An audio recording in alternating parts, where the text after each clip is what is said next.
Viewers, it's very good to see you today. Also, YouTube. Hope things are good for you, one and all, on this lovely, lovely day. Friends, many of you have sent me private messages wondering about the tragedy of my right foot. It does still hurt today quite a bit. My foot is swollen. My foot is warm to the touch. I think we've done something kind of substantial to our right foot. I'm able to walk pretty well still, but I notice I'm more and more walking on the outside edge of my foot and not really putting my ball of my foot down. So I believe there's problem in right footville. If it continues on this way, same pain or greater between today and Monday. On Monday, we'll definitely go to the doctor. Don't you worry. I just don't want to be without a foot in Japan.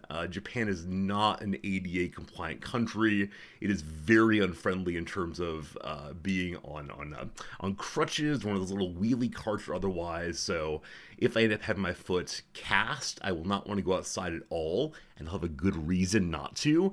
But it's just going to be very, very unpleasant here. So hopefully, it's just a sprain or a strain or a bruise. But if it's the case the foot's in bad shape, we'll do what must be done, I guess. Hello to you, Miyosawi, or sorry, Miyosi rather. Welcome in, my friend. How's it going? Will I amputate without a foot? No. They'll probably just go ahead and put it in a cast, and I'll be hopping about for a while. You shame me into going to the doctor. I think in this case, it's not shame. I mean, shame is always part of the story. Hello, my name's Resorty. But I think it's partially the knowledge that, in this nation, I'm already paying for my medical care through taxation. And so I know I can go to the doctor without the fear of, oh no, not only is it medical trouble, but also financial trouble. So, yeah. I think it makes it a little bit easier in mind, at least. But we'll see. It's still nerve wracking, of course, because there's not a native English speaker nearby who takes national insurance. So it's always a bit of an affair to go there and explain what's happening. I don't know the words for tripped over something. I don't know the words for my foot even. This may be wrong. If Noms were here, I could ask her. I'm fairly sure there is no standalone word for foot in Japanese. I believe it all gets categorized into lower leg. I'm not sure how one distinguishes between, for example, the shin and the foot, but I'm fairly sure they're not separate words for them in Japanese. In which case, that'll be fun. I'll say, hi doctor, I hit my foot.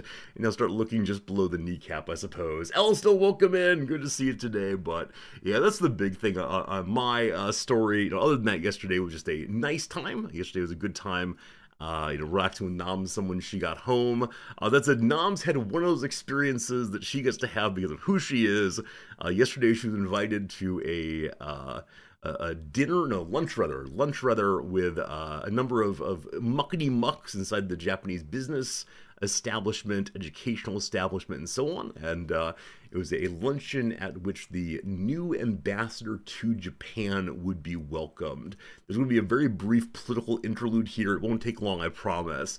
And so, insofar as we're Americans in Japan, it's nice to know who's representing us and so on.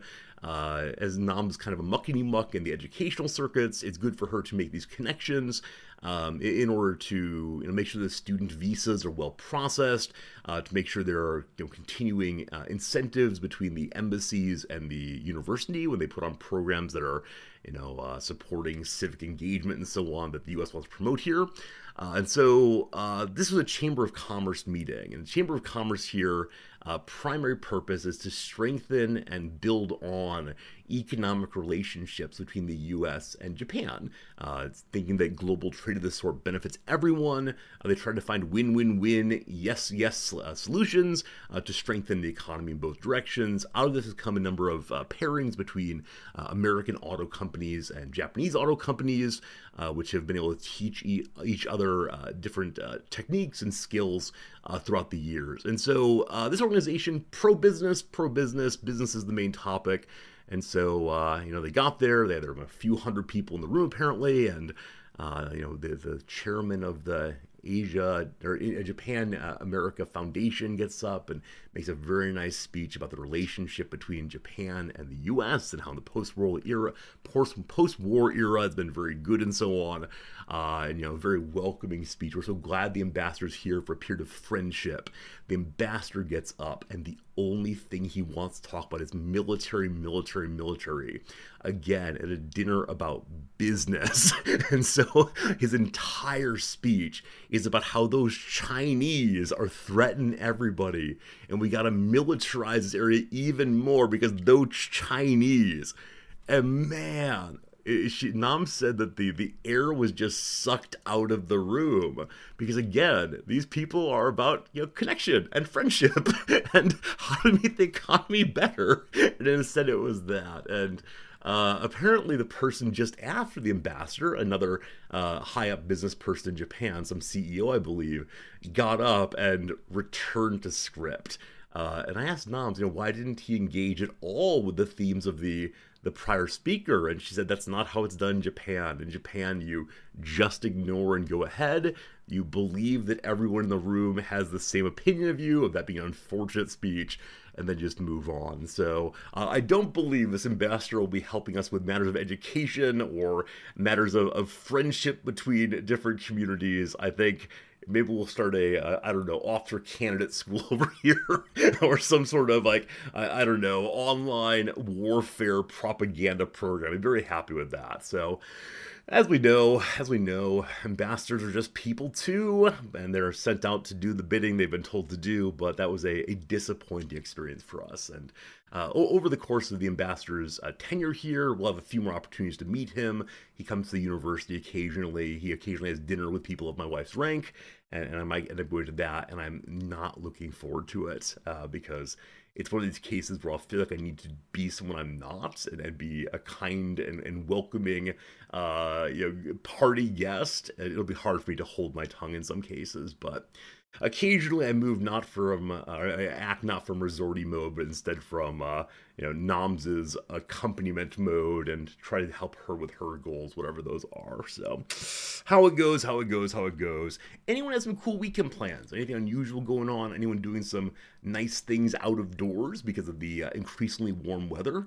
Over here, we're hitting 87 or so today. The temperature just goes up and up and up, and the humidity worse and worse. You're noticing, I assume, that this is the part of the year my hair starts turning up wet.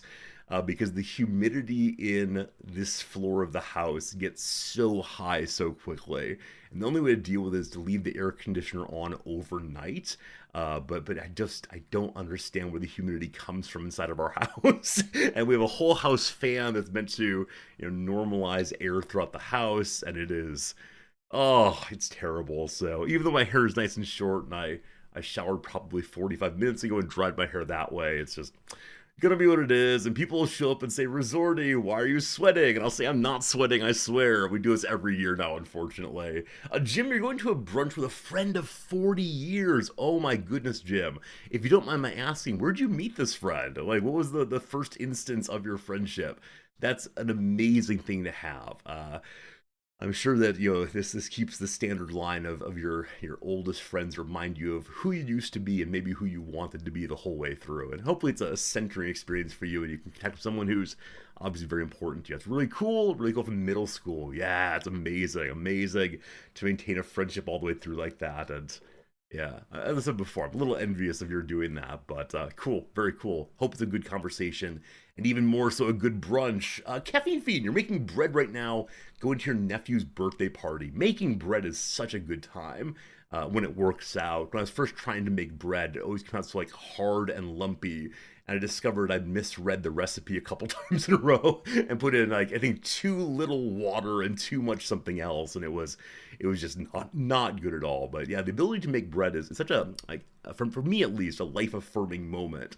There's something really special about being able to take out this thing I've made and slice it up, and it just, I don't know, tastes a little better because you made it yourself, maybe, and also so much less expensive. I'm always amazed at how little, how inexpensive the supplies are on the way in, like the various ingredients compared to the price of it at the grocery store. A huge difference. Make a bread boulé. See, I was thinking just standard boring bread loaf. That's all I can do. My wife makes cinnamon bread by like rolling up the dough and so on. It's all impressive, you people. I'm just saying a loaf of bread is good enough for me. Thank you, thank you, thank you, thank you. Marks, it's good to see you. Hello, Grulion, welcome in today. Happy weekend. Oh, Jim. So though you have a friend of 40 years, the politics occasionally don't match up terribly well. I mean, it's a good reminder it's possible to be friends with someone despite having that kind of difference. And I think, as I said before, that's less and less the case. People feel really uncomfortable having connection with people who disagree politically because politics are so angry right now and central to identity and so on. And maybe it should be that way, I'm not sure. But I'm glad you can maintain the friendship. And do they tiptoe also? Or are they the other side where they say nasty things and you go, eh? Because those are my least favorite conversations where the other side so call you all understand your boundaries, right? As long as everyone's on the game, that's good. I had a professor friend whose best friend from like 40 or 50 years ago, they used to get on about a lot of things, but then when it came to the recent ascension of certain people in certain places, led to their inability to have a conversation without the other person bringing up what my professor took to be really cruel and awful things to say. And despite a conversation about, please don't talk that way with me, please, maybe don't believe those things, it ultimately led to the sundering of the friendship because they just couldn't work out how to be respectful to each other in those moments. And that's got to be so hard, when you're friends for decades. There's a lot of memories there, a lot of happiness there, I assume, and it just kind of goes away all at once. So I know a lot of people had to negotiate those boundaries with friends and families and dating.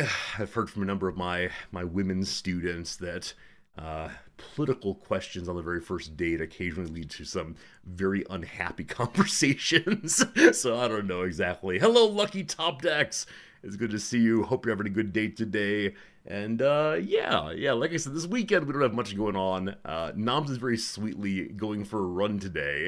And you might say, why is that part sweet? She's going for a run because she's cares about her health and so on, but the place she is going to today is a bagel store. We're going to get some locally made bagels on her run, and she's recently bought a vest, and the vest carries water bottles, but also she believes will be able to fit 6 bagels into its little back section. So this is the second time this month she's brought some bagels home, and I'm very appreciative of that. Bagels are something I miss from back home, and so we're trying different bagelatoria in order to discover the one that has the most American-like bagels. Because the other places we've tried so far are not. We found a lot of round bread so far. Round bread, not bagels. regardless. I hope you'll have a good weekend ahead for sure. I'll be posting another big video over on the Riz Cards channel, in which I continue working through the so-called mom box. Many of you know I purchased a collection from a mother who is selling off her son's cards. Don't worry, with his consent. And it's been an absolute joy going through them. The mom advertisement said it's about 1,000 cards. Nope, it's closer to 2,500 cards. And let me tell you, that is an unmanageably large number of cards. my half of the kitchen table is still just covered in piles and piles and piles of cards. And it's awesome. It's been a lot of fun finding cards I knew nothing about, a lot of fun discovering different eras of Magic. There is some value in there also, and that's been pretty cool to earn more money off of the work than I spent to buy the pieces, though I don't factor in my time, of course, because it is slow going indeed, but really cool, really fun. And so if you're into the whole Magic the Gathering thing, I hope you join me on that channel over there. It's been a lot of fun so far working on that, and it will continue to the foreseeable future. As I told Noms earlier, this is my off-season hobby. During the football season, it's Wrexham. During non-football season, it is Magic the Gathering, but the other day I was hanging out doing the hobby at 4 a.m. as I do these days. We get up very early these days to play with our little cards. Noms came down and saw that I was organizing Magic cards while watching an old Wrexham football match. And she said, there's no way you could be happier in the world, could you? And that's true.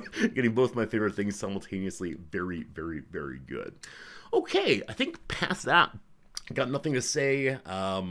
I don't know what game we're playing on Monday, I should say that. I think we're going to continue on with Star Sector, as we do have a functional playthrough going. and it's the best one we've had so far. And this past week has been one of a lot of learning in Star Sector. Yeah, yesterday I did not end the stream, frustrated with myself and frustrated with chat. So one more week, and hope that I continue not being frustrated with myself and frustrated with chat. And I have this like memory of long ago watching dear friend Shen, another strategy gamer many of you know, and Shen was so frustrated with his chat room after only an hour or so of his like 8-hour stream that he put on the screen like up in the corner, "I am not reading chat today," and he proceeded to stream the next 7 hours of stream with his chat room closed. And he said it was one of the weirdest streams he's ever done because he usually reads chats and go back and forth. But he said his only way to play the game without having like a tremendously unhappy moment. I don't think we're that close on any of it, but Star Sector is one of the first games in a while since Factorio, I believe, where people have had strong opinions about how we play, and that's always lead to some weirdness. These Type A people want to see it done right, and that's a-okay. Shepard, good seeing you. Welcome in, everybody. Again, thanks for being here. Appreciate hanging out with me at the beginning. Got nothing else to say right now. That is my update on the weekend. No museum visits this weekend. Just hang on, having a good time. So let's go and do a couple things over here on this screen, and then we'll get ourselves into our game of the day. It's a weekend, so I should play some random game, but instead, of course, it'll be chess. That's a random game, isn't it? I think it is. Inferring I'm not having fun. So I think it's not implying or inferring I'm not having fun, but instead believing that my fun is not the goal of the thing. Yeah, I think there's a clear distinction in like players and in viewers and people generally. It is the aim of a game or a stream or an interaction, etc., to do things absolutely perfectly in the ideal strategic way, or to have a good time. And for me, at least, when it comes to learning on stream, it has to be that second one, because I know I will not be able to learn fast enough. And to learn the way some people would like, I've got to read every chat message they send and then do exactly what they say. And that's just a weird way to interact on a video game website. So, I don't know. Speaking of being bad and having fun, that'll be chess in just a little bit here. Friend, the word of the day is festoon. Do you know the word festoon? It's a delightful little word. I think it's one that's fun to say, even if you don't know what it means. Go ahead and try it out. Festoon. I think it feels fine to say. I wonder if people see this word and pronounce it in other ways. So festoon is correct. Could someone say like festoon? I suppose festoon could be said possibly. What festoon means is to cover or decorate something with many small objects, pieces of paper, and so on, or to appear here and there on the surface of. It can also mean to hang decorative chains or strips on. In fantasy context, you'll occasionally hear about tournament grounds being festooned with the flags of the knights, or the jester's hat was festooned with small bells on all sides so people could hear him coming and know to run the other way, that kind of thing. Here we go. Tiny wildflowers festooned the meadow, or we festooned the halls with ribbons and garland. I know nothing about the origin of this word. Absolutely nothing. Here we go. The noun festoon first appeared in the 1600s when it was used, as it still is today, to refer to decorative chains or strips hung between two poles. You can think here about, like at a birthday party where you have the long string on the wall and all the little happy birthdays hanging down. It also refers to a carved, molded, or painted ornament representing such a chain. After centuries worth of festoon adorning, the verb festoon made an entrance, and people began to festoon with their festoons. That is, they draped and adorned with them. The verb form of festoon has since acquired additional, more general senses related not only to decorating, but to appearing on the surface of something, as in a sweater festooned with unicorns. Perhaps unsurprisingly, this celebratory sounding and party associated word traces back by way of French and Italian to the Latin festa, the plural of festa meaning festival. I should have gotten this immediately. Of course, the word that you probably know that's close to this is In other languages is fiesta, of course, in Spanish. Like a maypole. I don't know what a maypole is. And I know that the word. Oh, that's fun. Yeah, I think you could probably say the maypole is festooned with ribbons. That's an absolutely great usage of that. Now, what is done with the maypole? Is it a competition or simply a dance? There's a dance that happens around them. In some places, it's a permanent feature. As symbolism, we don't care about that right now. Hello, Freud. Freud suggests it might be a preapastic phallic system, a symbol brother. We love it. So in Europe, the maypole is called the Maybloom. Mayboom, rather, in Dutch. Good, good. But how is this used? I want to see the people. There we go. Maypole in Hungary. When the girl sees this, she lights 3 matches to show that she likes it. When the girl sees this, she lights 3 matches to show that she likes it.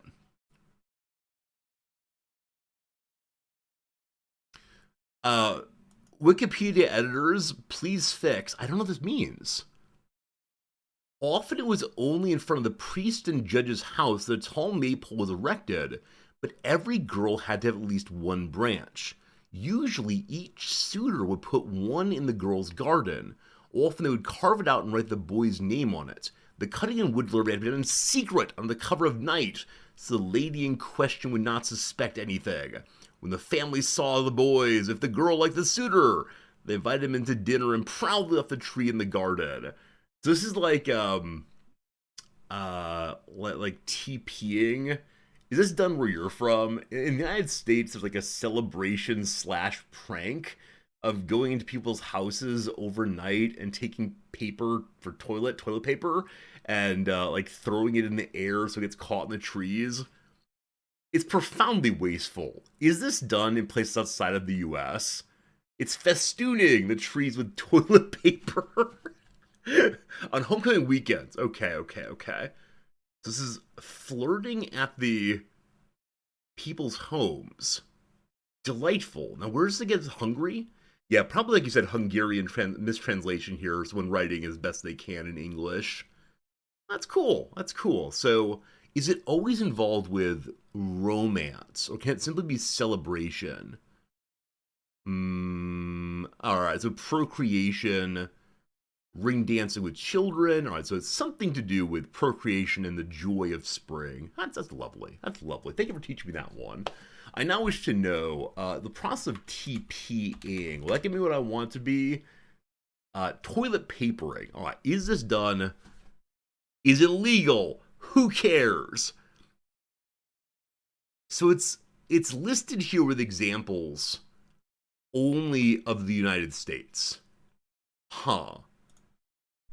Toilet papering UK. Here we go. Reddit saves the day. Friends, if any of you are not mentioned here, I'm going to send Tramflap a message, and let them know that in your country it's done. In Brazil, it's a common prank to sneak into people's home when they're out and take the valuable. That's not true. Never seen in the UK, but egging is more common. See, egging feels aggressive though, right? Taking uncooked eggs and throwing them at people's homes.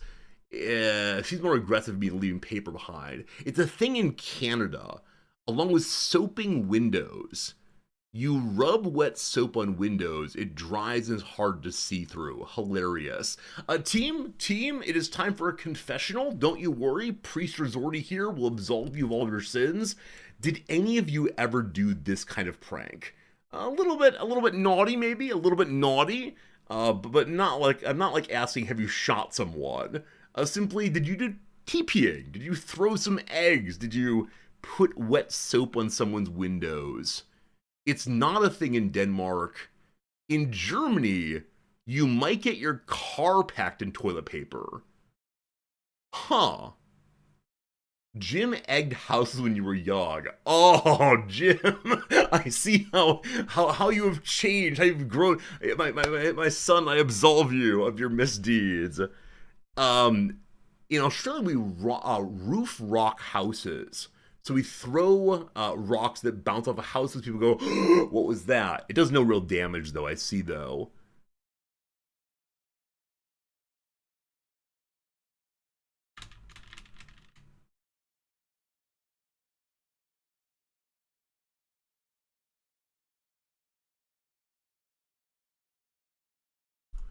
Okay, I think I've had enough fun with this topic. This topic was fun and cheeky, and now it's become too weird. All right, all right, all right. It's time for a little game called Thrice. That'll be good. Friends, what is question number one here? In 1955, Doris Hedberg and Maude Carlin of Sweden became the first women to grace the cover of what magazine? So my sense is this can go in one of two ways, and this is perhaps unfair. But one direction this goes to me is it's a magazine that ordinarily would have men on the cover. That's a possibility. My other sense is I believe it's about the time that Playboy came into existence. So I'm going to say Playboy, though the of Sweden makes me wonder, could it be like America Today? Well, here we go. Rough. In 2014, glass ceiling breaker Monet Davis was the first little leaguer on the cover of what magazine? All right, all right, all right. It's Sports Illustrated. Sports Illustrated. Very good. I'm going to disguise the screen for a moment. I want to know something, but this is going to be a dangerous search for the old stream. So there is Cat Fritz. Do enjoy him. What year did Playboy start? Was it the 50s? 1953. 1953. First edition, actually, Marilyn Monroe. There you go. It's actually not so bad, so we're okay. Playboy, though, 1953. I want to say it was not so far off, and Marilyn Monroe on the cover there. There you go. There you go. All right, back to it then. So, Sports Illustrated all started in the 1950s.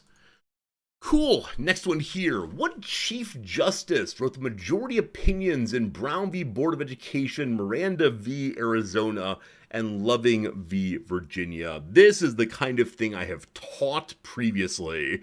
Can I find it? It has been a long time, like what, 6-7 years since I've taught this. It is the, oh boy, oh boy. What is his name? Shoot. Oh man, it's just not there anymore. Hmm. Hmm. It's an activist court. Rehnquist was partially put on to stop the excesses of this court. Hello, Noms. Lovely seeing you. Who is the Chief Justice before Rehnquist? He no, no, no. Oh, that going guy. John Roberts? No, it's after. After Roberts? No, no, no. Roberts is after Rehnquist. Oh, no. I'm not going to get it.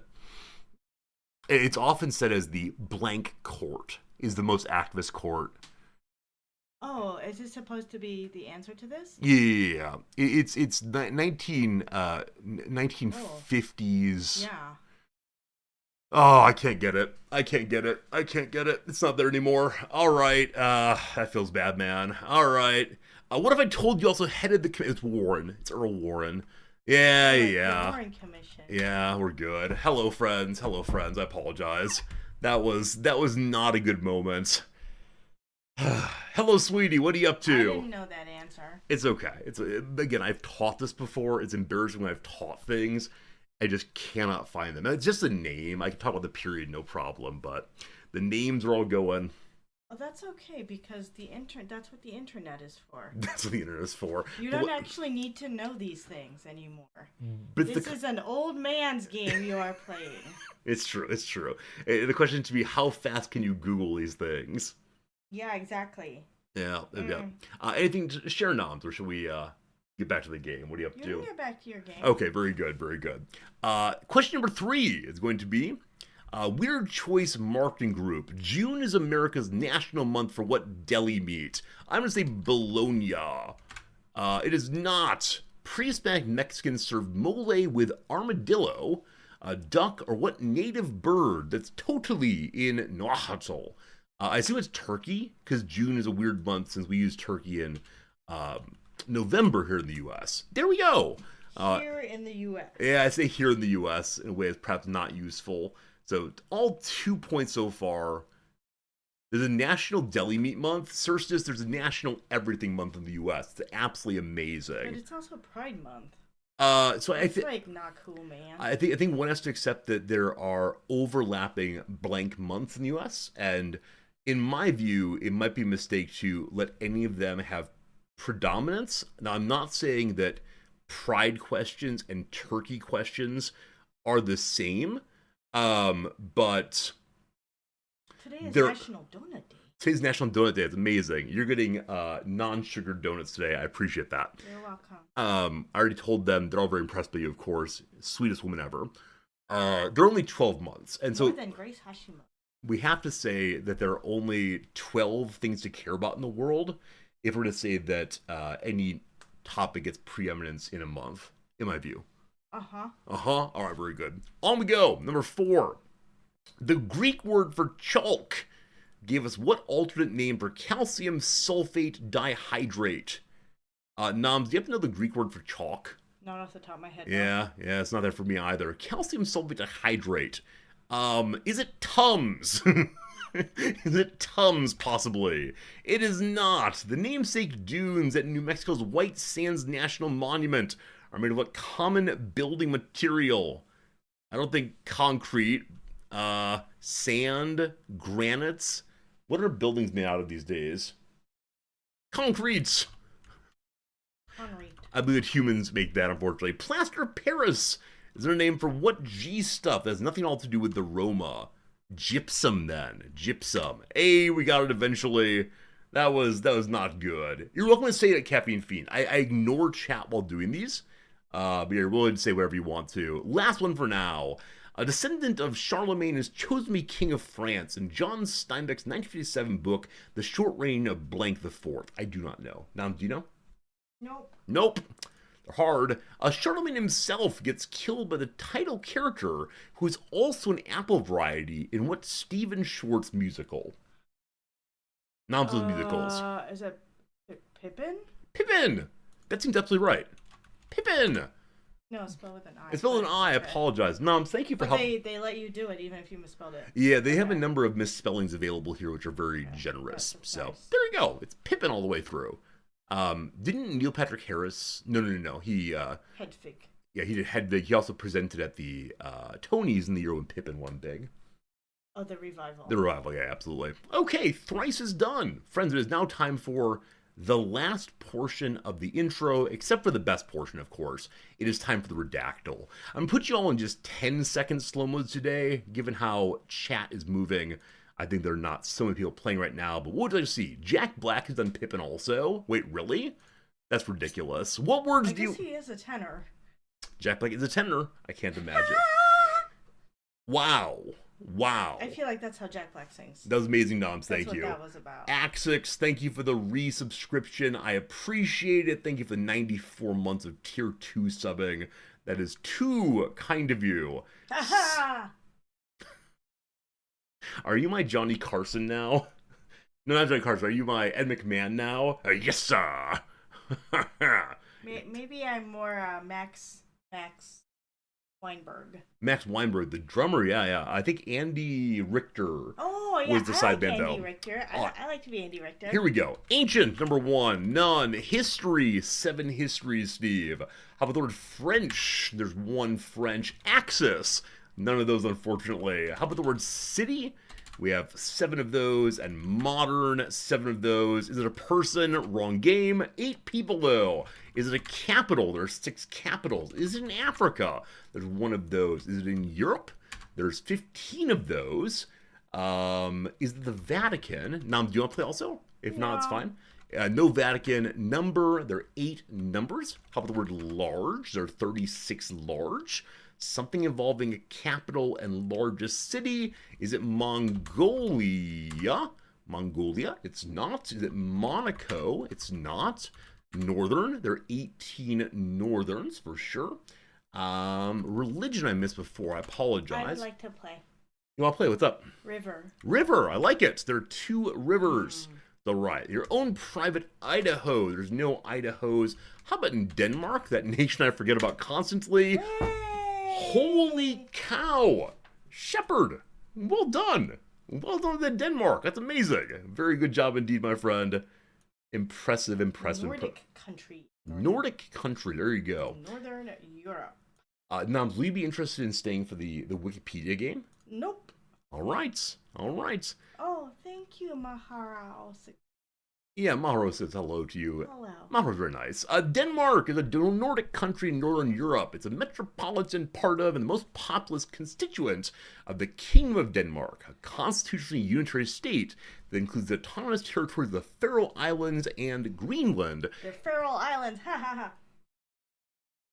In the North Atlantic Ocean. I thought it was funny. Metropolitan Denmark is the southernmost of the Scandinavian countries, lying southwest and south, which say Bornholm and Ethelmain, of Sweden, south of Norway, and north of Germany, with which it shares a short border. Denmark's only land border, apart from the Hans Island. There you go, Denmark, the place of the day. All right, I want to quickly play, let's say, 2 rounds, or a little starting game, and then we will, we'll go ahead and get to the chess, the reason that some of you are here today. My friends, where's Wikipedia? There's Wikipedia, there it is. I see a Wikipedia page. What Wikipedia page is it? Please ask me any yes, no questions, and I will tell you the answer right away. What do you got? What do you got? Is it a person? No. Is it a place? No. Would it burn when exposed to flame? Sure. Is it a concept? No. Does it taste good? I don't believe so. Is it about food? It is not about food. Is it my broken foot? No, it's not. Is it French? No. Is it a thing? Yes. Is it man-made? Yes. Is it made by people? Yes. What else you got? Bring it, bring it, bring it. Is it hot? No. Is it a book? I'm going to say yes, but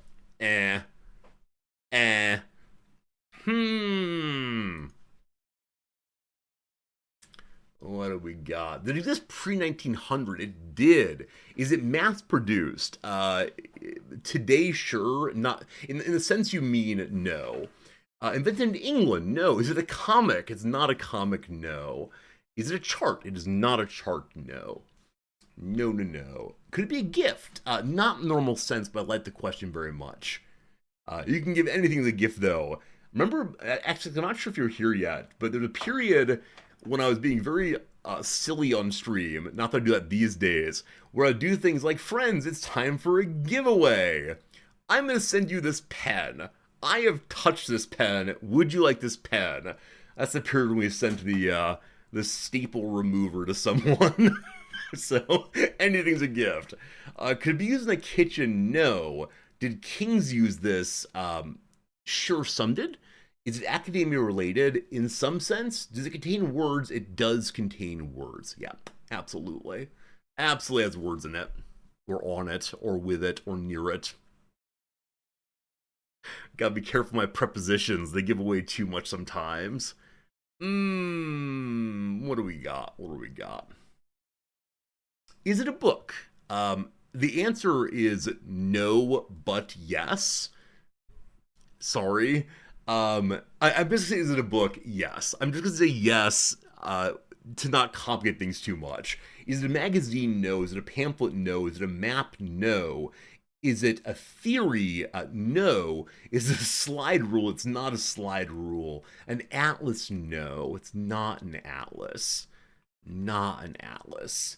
Do people generally have in their home? They generally do not. No. No. No. Nope. Nope. Nope. Nope. Nope. Nope.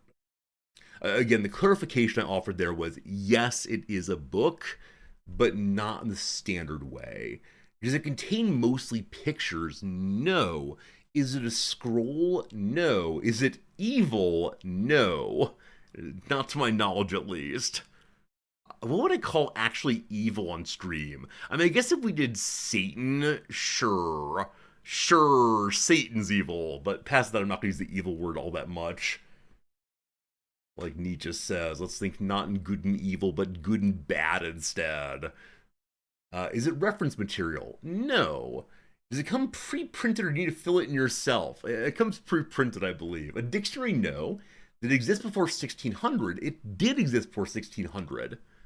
It did indeed. It did indeed. Was it only written by monks? That's interesting.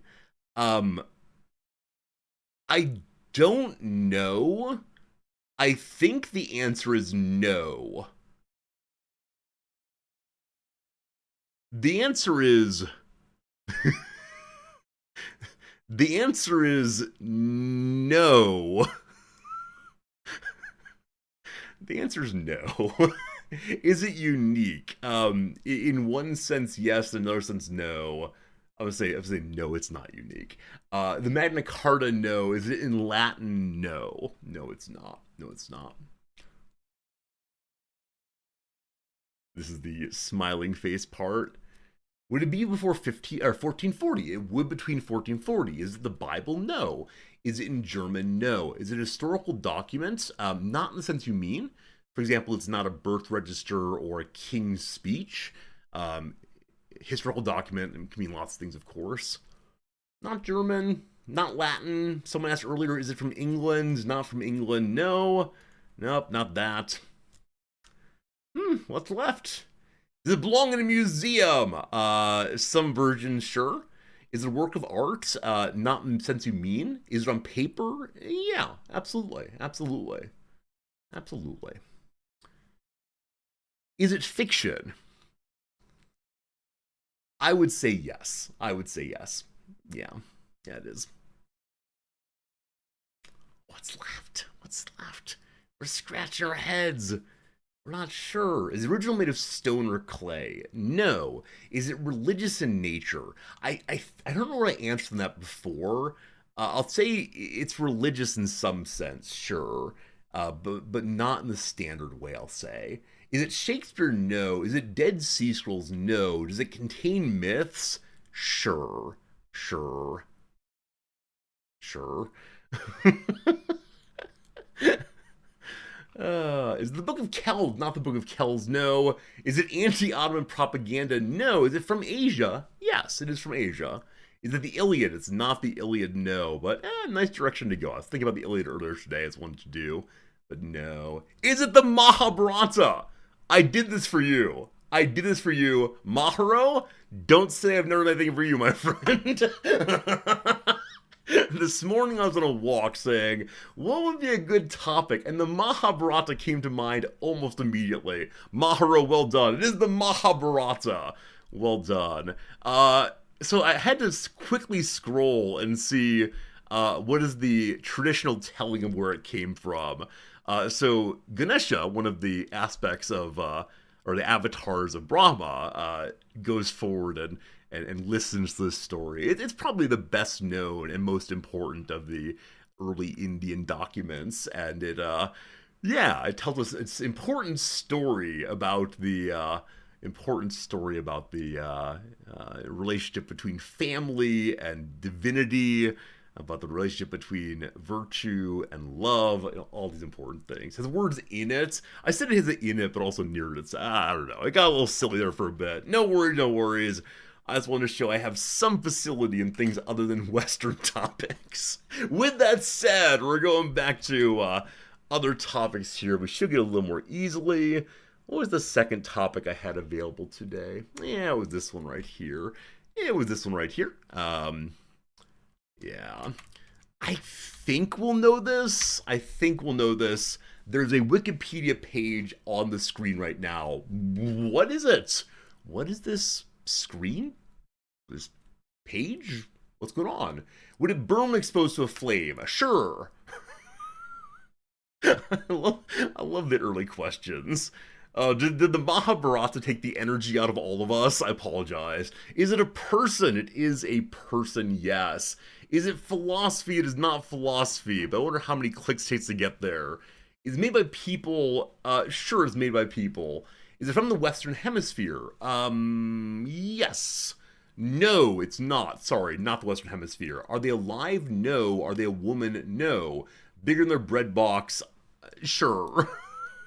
Is it an entertainer? Is it an entertainer? Yes. Is this a good one, Moms? Is it too obscure? I don't know what this. You don't know what it is? Okay, okay, okay. Was he in movies? He was in movies, yes.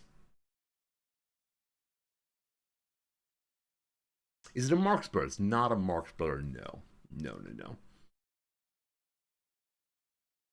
Noms? Yeah, that's what I figured. Yeah, yeah. Are they from Europe? In some sense, yes. In some sense, yes. From Europe. Were they a comedian? No. Not primarily. Not primarily. What's up, Noms? Noms giving me a little smile. I thought it was just something to share, but No. just hanging out. I appreciate it. Did you work in Hollywood movies? Yes. Charlie Chaplin? No. Not Charlie Chaplin, no. Bye. Bye, Noms. Have a good day. See you this afternoon. What else we got? Who else could be beyond Charlie Chaplin? In silent films, I believe so, yes. Are they Scottish? No. After 1950, no. The Fred Astaire? No, but mentioning that makes my head happy. I think about dancing right away. What else could we get? One of the Three Stooges, no.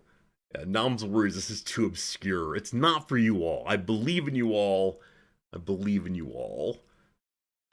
Do they do stunts? Not primarily, but yes. Is it Bela Lugosi? No. A comedian? No. No. I would not think of them as a comedian. Not at all. I think I've done two hard ones in a row. I feel like we need to do an easy one afterwards. They have British descent. Sure. I don't actually know the exact answer to that question. I like the idea of somebody in chat typing all of this into like ChatGPT to see if ChatGPT can figure it out. I'm sure it can. I'm sure it can. And how long it would take. Let me go back slightly. He is of British descent, yes. A type of bird, no. Have they won an Oscar? I don't believe so. Max Schreck, no. In horror movies, not primarily. I don't believe at all, no. Just from glancing through not horror movies. Boris Karloff, no. Are they related to a modern actor? We're all related in one great family. Not to my knowledge, no. Not to my knowledge, no. Is he well known for a specific role? Yes. Humphrey Bogart? No. Buster Keaton? No. No. Are you still going to be playing this when I get back? Probably not. I start giving hints at some point and help people drive in right directions. We're part of the golden age of Hollywood. I believe so. I believe so. I'll need to look up and see what that is. But golden age of Hollywood, sure. Sure. Did they die tragically? I actually don't know the answer to that. Let me scroll through and see. I don't believe so, but death. I mean, all deaths are tragic, but it does not pop out as being one that's especially tragic, in the way you might mean. Peter Lorre, no. Casablanca, no. No. Let's see. How can I start pointing at things that might help a little bit? Before they were a Hollywood actor, they were a stage actor also. And I think that training informed their later Hollywood roles. Does that help a little bit? That helped a little bit. Alive After 2000, no. John Wayne, no. Olivier, no. No. I like how you think. I like how you think. It's good. Stewart, not Stewart, no. Nope. The person was not alive in the year 2000. What else we got? Like I said, they are primarily known as one character, but they did play other characters. There's a genre of movie you've not thought of yet. Orson Welles, no. Marlon Brando, no. This person is definitely of British extraction, and they spent a period of their life in England. You might think of them as English first and foremost, though it was actually not. Sean Connery, no. Nope, nope. Cary Grant, no. Comedy actor, no. A Western actor? No, not a Western. Romance? Not romance, no. A unnamed comment. Did they do Sherlock Holmes? They did do Sherlock Holmes. Yes. Vincent Price? No. Yeah, mystery movies are the kind you haven't thought of yet. Did they do Sherlock Holmes? Basil Rathbone. Basil Rathbone. Good job indeed. I knew you all would know this. Well done, the Basil Rathbone. He's from South Africa, actually. I thought he was from England, but no, he was actually born in, and his primary citizenship is South African. His father, though, was from Liverpool. I knew someone would know it. Well done, well done. Wouldn't have gotten that one. See, I thought that we here have substantial enough nerd culture that we would be able to get this one because we know who Sherlock Holmes is. Oh, I apologize. All right, we'll do one last one to renew our confidence. Let's renew our confidence, my friends. What is one that will renew our confidence? Surely it's not gonna be Flossie, I promise. Let's do. Here's a good one. Here's a good one that I believe at least some of you will know. Is this too hard? I don't think it's too hard. Here we go. I see a Wikipedia page. What is it? I almost did the God Emperor of Mankind, so we could all feel good about ourselves. Seemed too easy, though. Would it burn when exposed to a flame? I'm gonna say no. Is it a place? Yes, but not a unique place. A food? No. A person? No. No. Is it fictional? No. No, it's not fictional. Nope, nope, nope, nope, nope, nope.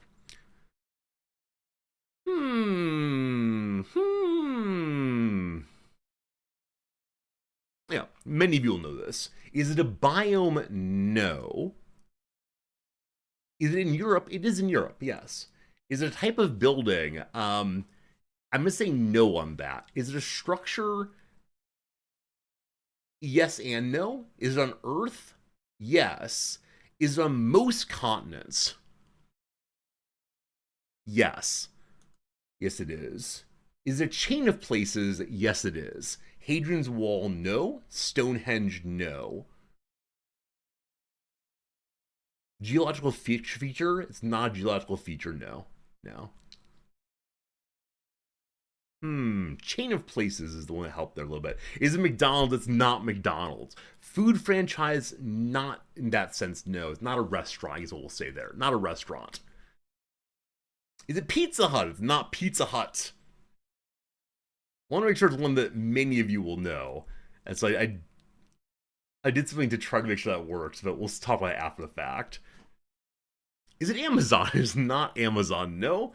That'd be one of those places where you could say, is it evil? Is it IKEA? It is not IKEA. Is it a business? Yes. Is it man-made? Yes. Is it alcohol-related? No. Does it include water as a feature? I have no idea what you're thinking of, but no, it's not that. Oil company, no. Clothes retailer, no. The 7-Eleven, delightful, but no. So it is evil. No, it's not evil. Only Amazon is evil. This place is not evil to my knowledge. Do they sell coffee? I think so. Is it the year 611? It's not. Fair enough, it's good seeing you. Welcome back, my friend. It is not the year 611 this time. Is it corporate? Yes. I think so, yes. Starbucks? No.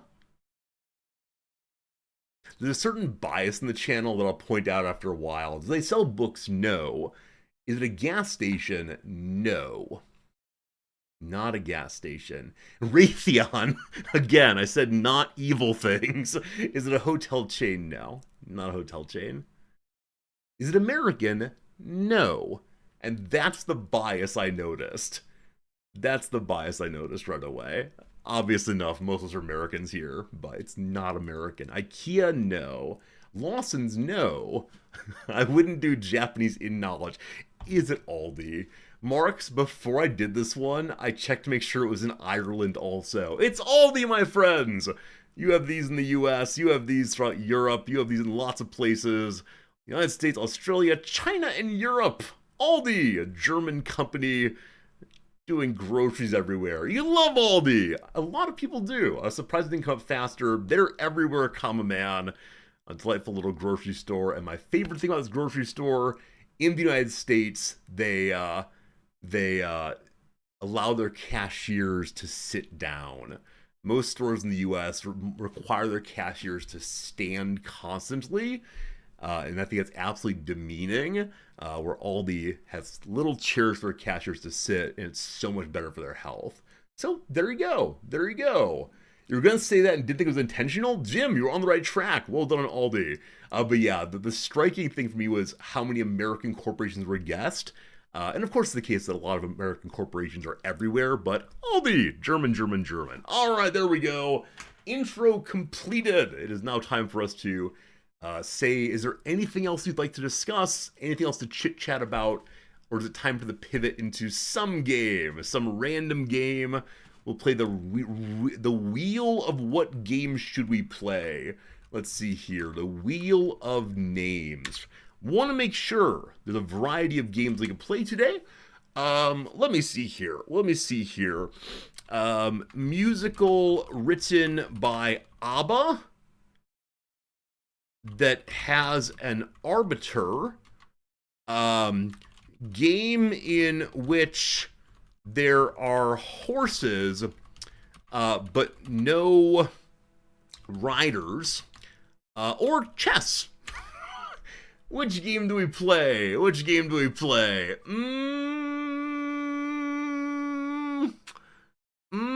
musical written by ABBA. All right.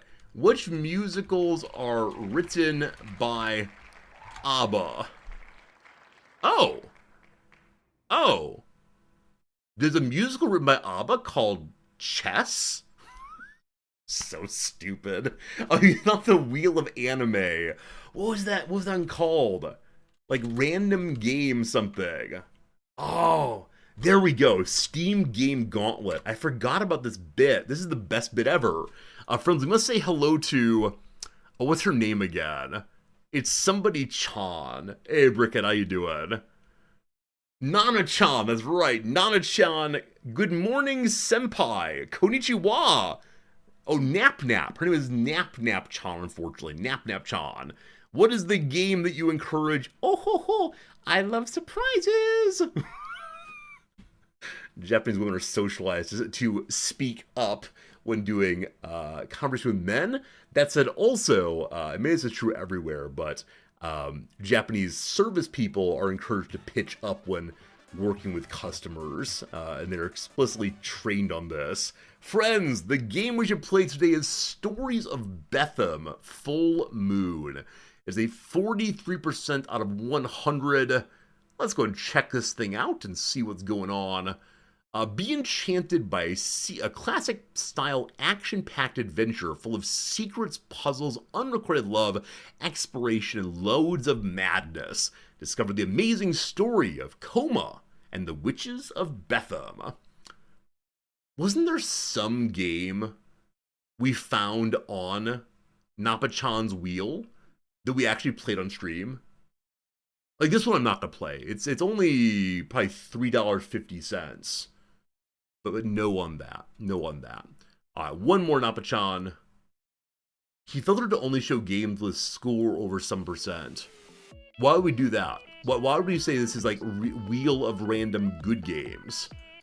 I want to see all of the games possible. Was it Bible? It was not Bible Puzzle. Wasteland Rogue. Bummer. World War III happened. Bummer. Wasteland Angel, a top-down twin-stick shoot-em-up arena shooter. Fend off waves and waves of enemies and epic bosses as you try and survive in a post-apocalyptic America. Drive and shoot your way through the wastelands, protecting civilians, completing missions, and surviving another day. Probably about $4 right now for this one. Mixed reviews, not so good. From 2011.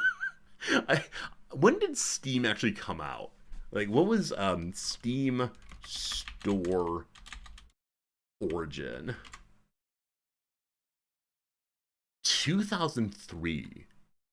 Does anyone know what the very first game that was on Steam? I assume was initially used for downloading, what, a Half-Life game possibly? Half-Life 2 was first. Thank you for that knowledge. I appreciate it. Pac-Man. Pac-Man's from 2003 indeed. I'm literally check and see one thing real quick. I played some game off that wheel spin, and I wish I know what it was. Let me put this thing up and pull up the actual Steam page, because I believe that I wrote a review. Hello! I got a wishlist sale. Cyber Knights Flashpoint is on sale. Huh. I think I just put it on the wish list the other day. Through June 17th, we got 10 days. All right. Good to know. So let me look at my Steam reviews. I believe the most recently written review is the game I'm looking for. Profile. Reviews. Ord Up. Ord Up is the game we found randomly. When you're from 2023. Oh, this game. This game, you might remember I locked into. It was a game where you had to find certain words on the screen and type as fast as you can before the screen fills up too much. It's kind of like Tetris, but just with letters. And at a certain point, we discovered that if you can go fast enough, you get more time at every level up than you spend in getting the level, and there's no cap to it. And it doesn't speed up fast enough, so that was a fun game. A fun game, a fun game. There's one user review ever, and it's mine. Mine, oh mine. Ah, very good. Ord Up. Let's see here. Have I ever seen Coin Push RPG? Oh no, are we trying to get me even more into gambling? I know what Coin Push is. A unique blend of semi-idle RPG and coin pusher gameplay. Recruit legendary heroes, equip them with powerful gear, upgrade your town, construct buildings, and unlock stunning backgrounds as you expand your influence. Build a diverse and unstoppable team with your own unique... DC has been playing it. Oh, that's the thing. DC's got it figured out. It looks really good though. I mean, it looks like a really fun. Again, every single game type has just been jammed together, and we'll see what happens. This looks delightful. Oh my good, look at the skill tree. Or it's research initiative, sorry. So does this game have microtransactions? Or is it instead buy it once and we're good to go? Casual idle game incorporating coin pusher mechanics. It looks sort of fun. AI generated content. Has meta progression but no microtransactions. Alright, is DC playing it right this instant? Would we go compete with the man? The man who I never want to compete with? What you playing, DC? What you playing? Ah, no! Alright, he'll have his fun over there. I was gonna say, let's vote and see which game you'd like me to play, but unfortunately we don't compete with the man. Instead we compete with people who are grandmasters. Friends, it's time for some lovely chess. We've moved up to the Bronze League. I believe the Bronze League is probably the second league after, what, Wood or Stone?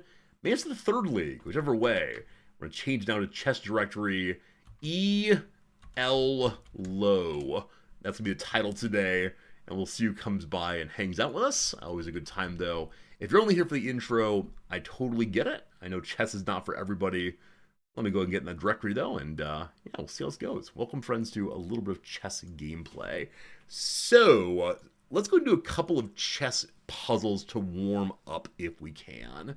Let's see how this goes. Last time, we had a really amazing win. Last time, we found ourselves in an amazing out-of-nowhere checkmate. And it felt so good. My queen went flying across the board. So my goal for today is to be more attentive to my back row pieces. So when I end up leaving a queen behind or a bishop behind, or even the rooks, make sure to remember what they're doing on the board. What they're controlling simply by their existence there. Because I think I get really focused on the center of the board, which is good and important, but I then forget the rest of the board. So that's the goal for today. We'll see. Here comes a puzzle. Take a look at the board. Do you see a way to win material? Okay. So, So, um, we could take a pawn here, but then their pawn would just take our pawn. I mean, I guess it's just the king goes yum yum yum. No, that's check. You can't move to check, of course. Huh. So if knight jumps here, then oh, I found it. I found it, friends. I found it. Okay. That will not work in a game. Will it? I'm not sure. I think what's difficult for me about the chess puzzles is I haven't played that position. And so it's a matter of identifying what pieces are where and what you can do. But of course, this is a case where I said I need to pay attention to the back row and then didn't pay attention to the back row. I was going to do 2 more to warm up. Do I see a checkmate idea? Alright, I'm playing as black this time. So the queen is here. She is not under any threat. If she goes here, no one can stop her. Nice, nice, nice. One more to go. Hey, I'm now level Wood 19. Zach and Unnamed Comet absolutely mopping up. We'll be there someday. One more now. You can play checkmate soon. Do you see how? Soon. Okay, so if queen... Where's king? King is here. If queen takes this piece... I believe it's checkmate-ish, because the rook is covering here. There you go. There you go. All right, team. I now feel warmed up. 1, 2, 3 daily solutions. 3 of 3. We'll take it. We'll take it. All right. All right. All right. Eventually, the puzzles are going to require me to think more than one move ahead. That's me super awkward. But here we go. 276 is what I'm seeing as my EL low. 276. Climbing from the basement. Earlier today, I watched the... what's his name? Carl Jobst? Jobst? I don't know how to say his name. I think it's Jobst, probably. He does lots of videos on speedrunning and on cheating in games.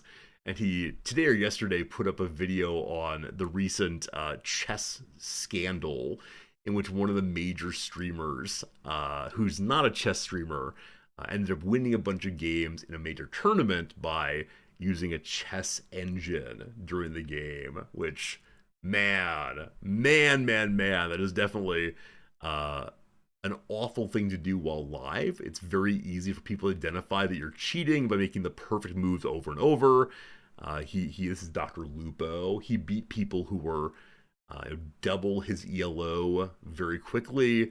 And it was strange how the commentators went from, oh, that's a really smart move. What a great move he found, to, oh, he, well, like the obviousness of his cheating. Jamor, thanks for the Prime sub.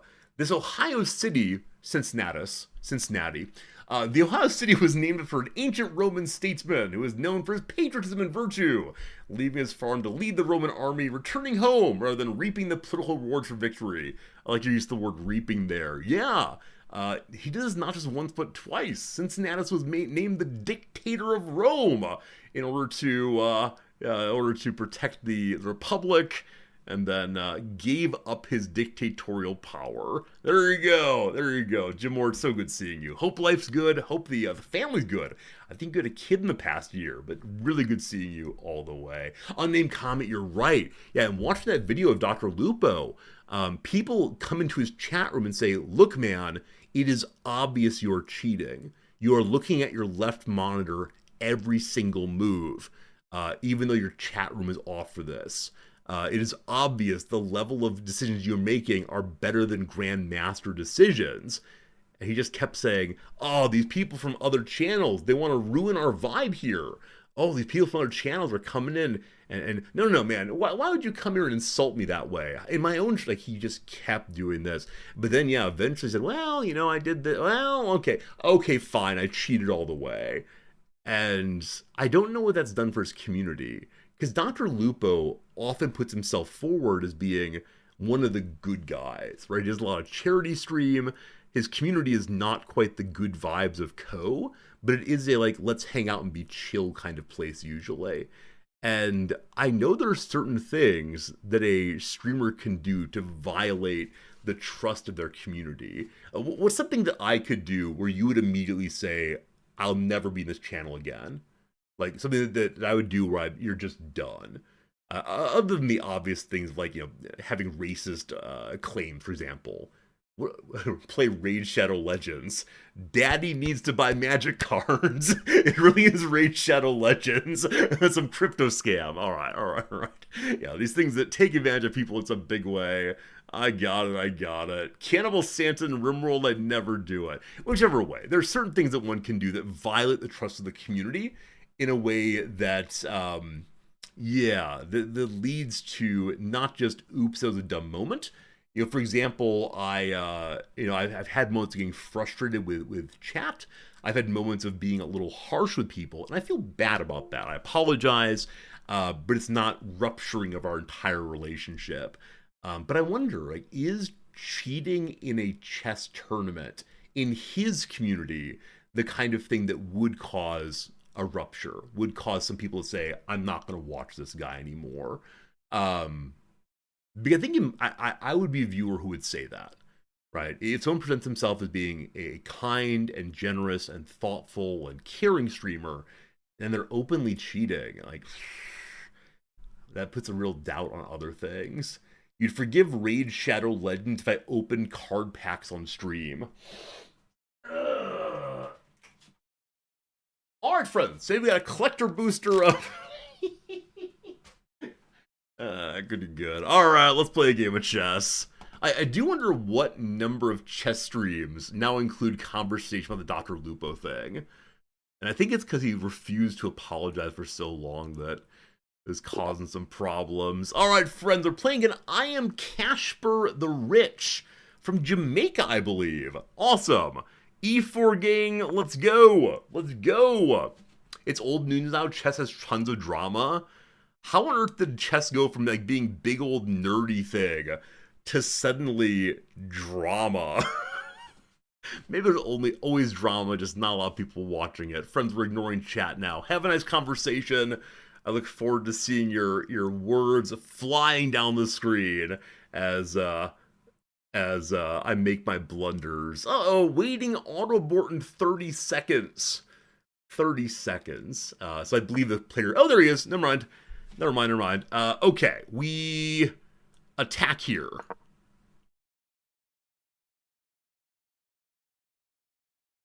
I think I'm supposed to move the pawn forward to protect something. He makes the mirrored move? So he's defending this piece now. If I go forward to here, then I'm attacking that space and also being protected by my pawn. Or I could bring my bishop out to attack that. Not sure. Don't be overly aggressive, old Resorty. I'm playing as white. Be overly aggressive, Resorty.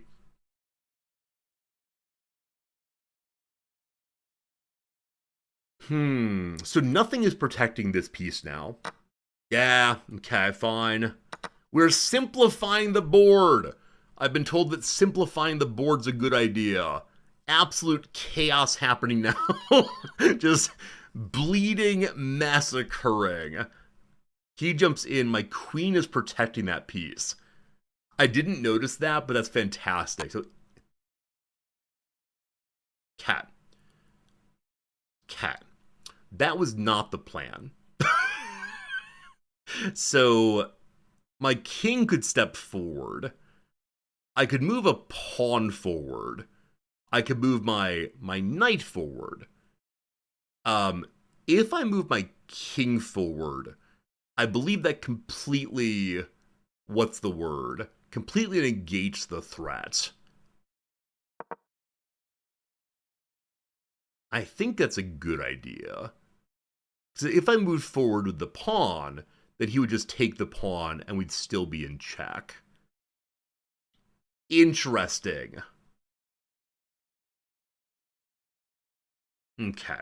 I'm now blocking in my white bishop. Oh, can I set up a trap? I want to try to set up my standard queen trap. So bishop then goes to here, and we want to have a knight covering that spot also. So knight to here, bishop to here. Haha, got your queen. But then that can be blocked up by this pawn I discussed before. What am I trying to do? I believe he has taken tempo from me in his delightful searching of the board for interesting diagonals. Diagonals are still killer for me. And I wonder if I do something that invites diagonals. I'm trying to think, was anything blocking out his bishop at any point? I mean, obviously this pawn was. Maybe I should learn that lesson. Maybe I should do e4, knight, and then bishop against his king. Those cases would have to do white bishop, of course. Oh, I see. Because I moved forward my queen's pawn all the way, it then made my king exposed. At least it didn't move the f pawn. I've been told that moving the f pawn is big dumb noob move. Interestingly, if he takes my knight, he is then checking my king in a very unfortunate way. But if he takes my knight, the queen moves forward and then is threatening the bishop also. Oh no! His Jamaican internet is not working terribly well. It must be, here's the one and only one time I'm going to do this. It must be Jamaican him crazy. Well, that's too bad. That's too bad if his internet's not holding up. I didn't fill up my coffee bucket this morning, so I don't know, team. I think I should just be moving pawns forward. Also, having moved my king there, I just now recognize I've made it impossible to castle. That is a bit of a defect in my decisions earlier. But I still think that was the best move given his aggressivity. I think any other move would have given up a piece unnecessarily. We'll discuss this decision if he ends up not being with us. Poor guy. Poor Casper. Poor Casper. Also, I do wonder if trading really early is a bad decision. I don't know. Like, we're up a pawn. No, we're not up a pawn. We exchanged pawns, and then I felt strong about my positioning here on the horse. Even I didn't notice that. 10 seconds, 10 seconds. Sorry, Casper. Sorry, Casper. You don't like winning that way. You don't like winning that way even a little bit. Okay. He said it. He said the thing. Wait, what thing did I say, friends? What thing did I say this time? I said castle. Also, I realized that I ruined my castle. That's very good. That's very good. Trades are good if it dealt pieces well. Okay. Am I new to chess? Yeah. Yeah, I'm pretty new. Have I learned any openings? Sure, I've learned Alekine's opening, I believe. Alekine's defense. That's what I know. I've had one opening. Alright, delayed bong cloud. Oh boy. Alright. Openings pre-planned? No. No. No. You gonna block the check with the knight. Alright, let's go and look at that one now. I do want to talk about that position there. Let's read together. So I made a poor decision, apparently. Only a mistake. So there's not much to discuss, of course. Apparently moving the king was a bad call. So why is that? Look at all those books' moves! All right. So the bishop runs in aggressively. That is a book move, apparently. This, though, the move give up the right to castle. I mean, this is true. I discovered that eventually. Is that such a big loss? Is that a bad loss? So unnamed comments, I would have blocked the check with the knight. So I go there. Oh, you fool! Of course, it's the case that if he attacks, yeah, of course that's the correct response. I saw the check and only thought about what would I lose as opposed to what do I gain also. Of course. Of course, of course, of course. Now, it's only if he goes in aggressively, right? Presumably, he would not take that piece. Presumably, he would run away instead. Or just sit there, I guess. So the correct response then is this. Yeah, this is the part here. This is the part here where I wouldn't know when to do this. It's encouraged me to take that. So this is the even trade moment. The doubling of pawns. Doubling of pawns, something I don't think through enough. So deciding when to get the pawns doubled is something I struggle with. But, cat. What did we learn that time? We learned that we need to see what we gain in losing a piece. Yeah, blocking that makes a lot of sense. So also castling is important. Got it. Doubling pawns, bad news. So I get that, Caffeine Fiend. I understand the problem with doubling pawns, but I guess until this moment, I didn't realize the trade value between a doubled pawn and a knight. Right? Because in this case, what I'm getting for the knight is just a double pawn. Right? I'm not getting a piece.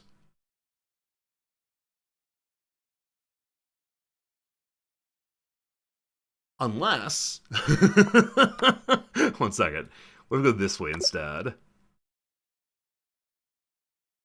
Then what's my correct next move? I have no idea. Oh, I'm already up one knight. Oh, of course I am. Of course I am. Okay. All right, very good. Friends, an ad break is coming. Ad break is coming in about, 20 seconds here. We'll take the quick little ad break and we'll get into a new one as best we can.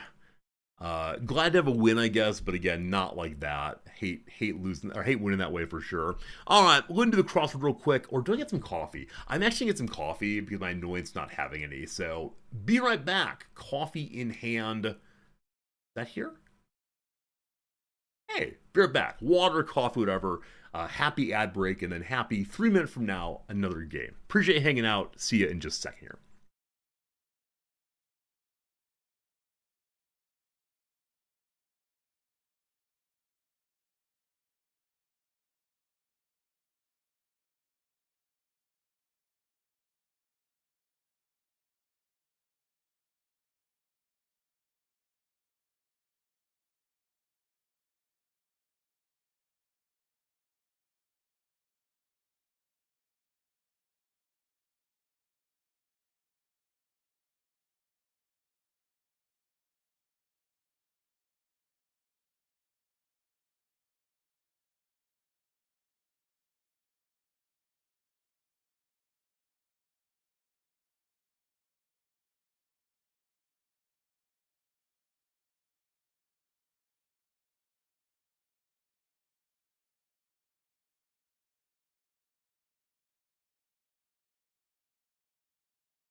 All right, hello again. My apologies for not putting music on. I don't play music during these chess streams because one of the viewers said he'd like to put together YouTube chess highlights of my games. And they asked me not to put music in the background so they're more easily able to combine different clips into one consistent video without having to have weird music in the background. I definitely get that. So my apologies though for the absolute void of noise for a bit. And then coming back surprisingly, I gotta find some way to return gently, like fade in my volume instead of blah blah blah, here I am. Regardless, blah blah blah, here I am. Hope you're ready for another lovely 15-10 rapid match. Hope this person does not disconnect. Uh-oh. They're from Venezuela and have only one pip of connection. They go forward that way. I go forward this way. This is my Alekhines defense. Again, his correct move is to push in against me. That's the book move from this point. Okay, he does not do the book move. And so my move is now I don't remember. I believe it's go here and exchange pawns. I believe. Oh, that's just not it, because he would have pushed past. Well, what is this game? What is this LOL? Our bishops are flying forward aggressively. So I know this is a fine position for me because LOL, he, yeah. If he takes that, then my pawn takes it. I'm considering going here and exchanging queens. Sure.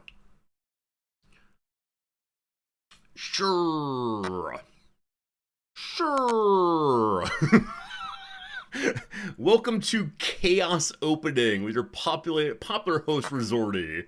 Alright, there you go. So, about that center of the board.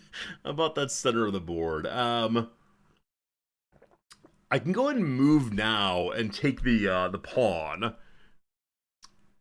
And you can take a pawn if he wants to. Oh, I could have gone to check there. Yeah, I could have done what he has just done. What is this opening? So that's like the knight blocking previously. Now, I do the same thing. Or we check that way. Who needs to control the center of the board? This is me forking a rook, incidentally. That was actually not the intention, but that works out. Oh. Oh, man. Cool.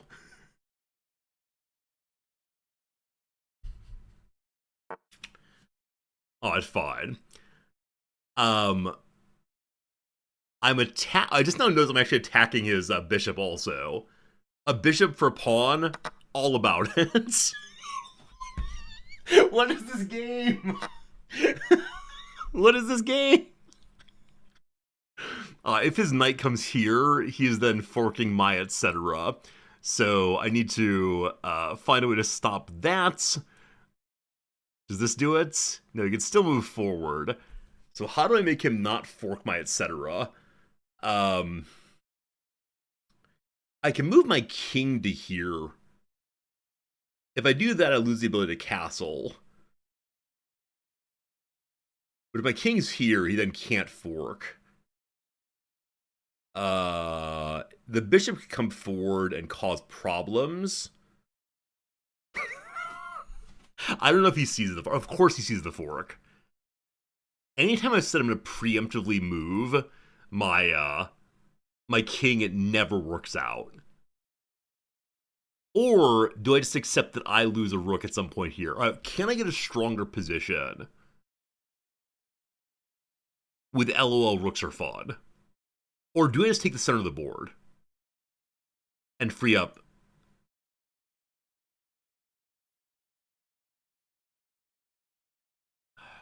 I don't know what to do here. Like my heart says, move your king, dum dum. My heart is always right.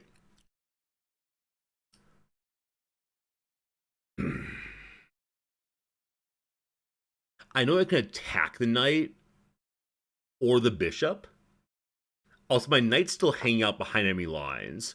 Fine. So he moves his knight forward.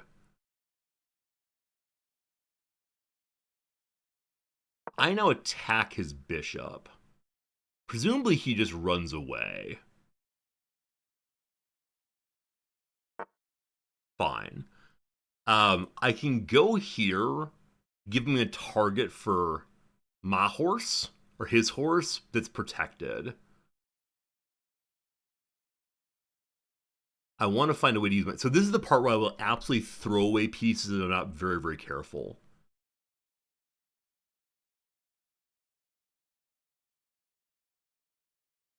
Okay.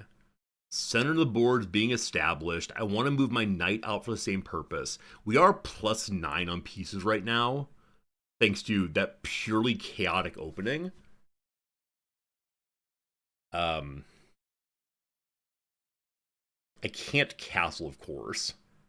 We're going to discuss that as a good decision. Right, he runs away his knight. Is he trying to jump his knight to a position where he's attacking this, maybe? I don't know. If I go to here, I mean, I'm reestablishing control of the board, I guess. I feel bad to have sent him off to the pasture in the north there, upstate. Okay. So, what can I do with my bishop right now that would be useful? If we go here, we're attacking that, but with no cover. I could just attack his knight, I guess. Or we can come to here, and that kind of pins their king in a little bit.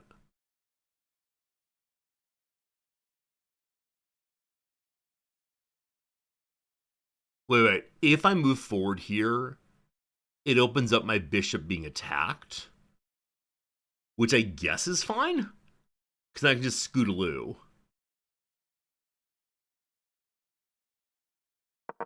It also allows this bishop to come down and attack the knight, but again, the knight intends to move here.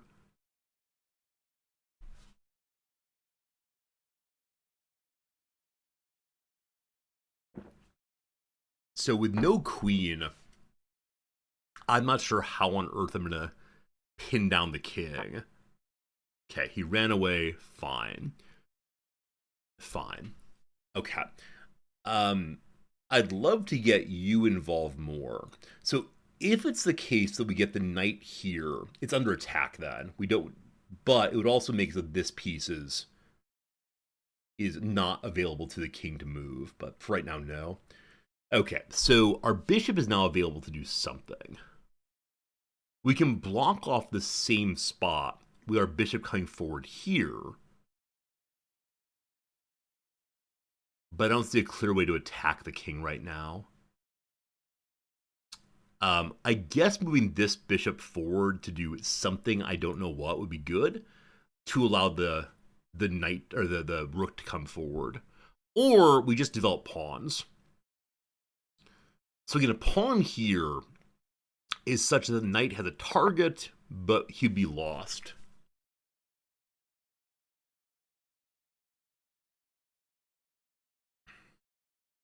So he's moving fast enough that he's at full 15. I've talked for about 4 minutes.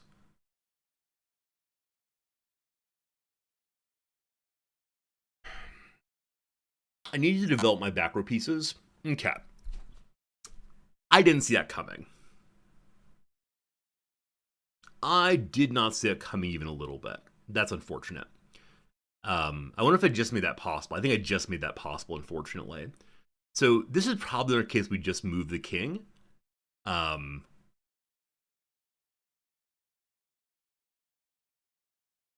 Yeah, I think there's no other piece that's useful right now. Now, he doesn't have a white bishop.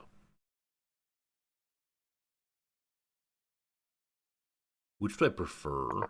I prefer this, I guess. Wait, that makes no sense. I was gonna say LOL because the bishop can protect the king. That's not how this works. Hey, I think you meant to castle. Hey, that didn't quite work out. This is now attacking that bishop.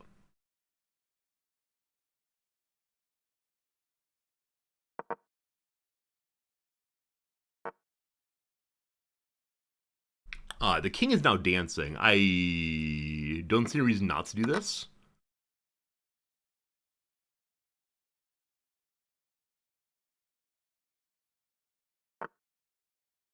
Okay. So, I can attack his king. I can get him into check if I go here with my bishop. With that said, oh, why didn't he attack my knight? Did you forget my knight was there? Hello? So I think he couldn't castle because of moving the king earlier, probably. Oh yeah, the king took my queen early game. So I guess he was thinking putting pressure on the king's file is more important. Okay. What's the line you all often use? It only matters who blunders last, I guess. He really wants this knight.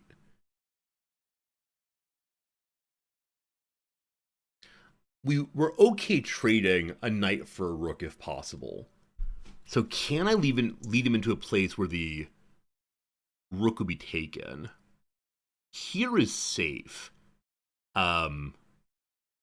Here is safe and protected by my bishops. Man, my bishops are both still in their starting places. That's terrible. Here is not safe. Here is not safe. Here is safe and it's not safe. It's attacking a knight who can also come backwards. I guess this is the right position for now. We might lose a pawn, but so what? Okay, at least that bishop's doing something. I want to move my king in such a way that I can get my green bishop functioning. Okay, he continues to chase this knight.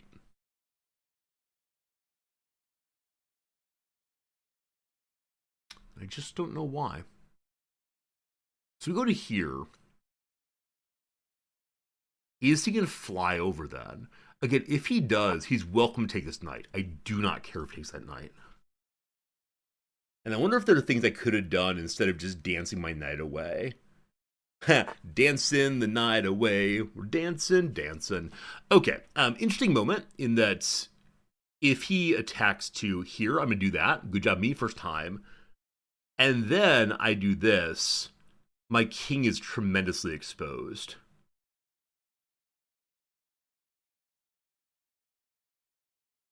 Okay, how do I strengthen here? Knight to here would do it. Knight to here would definitely do it. Can I be aggressive though?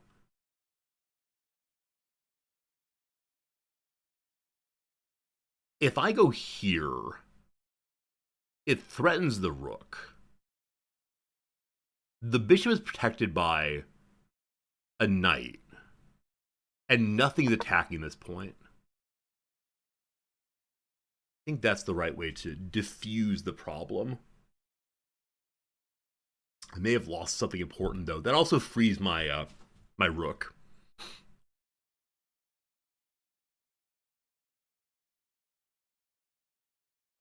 What a weird match this has been. Definitely a new one for me.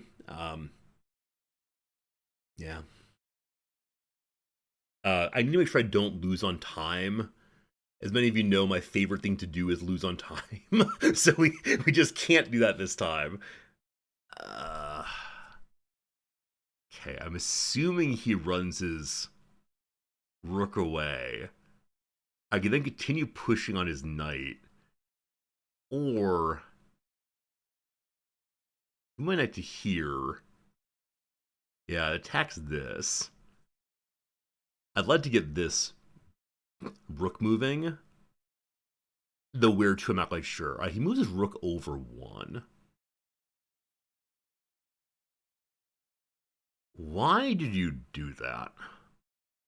What am I missing? This opens the king's file, but I don't see any attackers.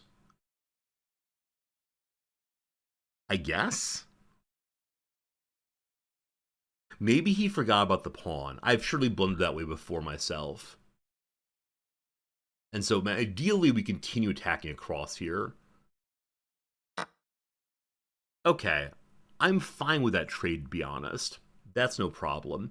So his bishop could go take the pawn, but it's being attacked by you then. Okay, if he jumps forward, attacking nothing much and nothing much. How do I use my bishop in a good way this time? Or do I finally go ahead and try to get my king useful? So if he jumps forward, except a draw, absolutely not. I'm trying to think about where I can move my king to be safe from here. Because he can't go here, of course. I'll just tuck him in, I guess. Wait, I can check here. Okay. If I check here, I still want to move my king out of the way. He offered draw again. I mean, he's saying no on that one. I'm sorry. No draw here, Fabian.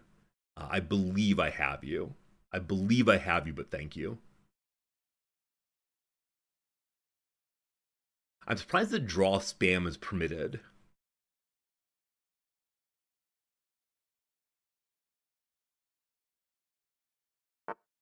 Okay. That's what I wanted. So now I can tuck my king in and move the bishop out. Or we can attack to here, protected by the bishop. Is there anything I'm missing? Any forks in particular? Got to keep my eyes out for those. I don't think so. Okay, I'm attacking your knight now. This rook also. There's a check. I was planning to tuck in regardless. What am I missing? So if he jumps forward, this is not a fork, thank God. Thank God. I can easily imagine some nonsense fork here. So we tuck in, we're still being attacked, unfortunately. That's move. Oh, I'm attacking his horse.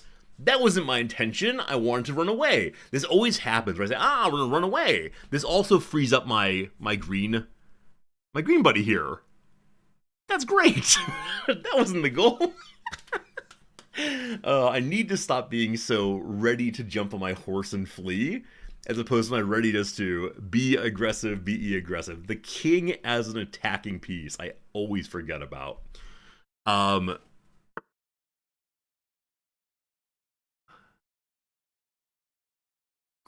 Cool.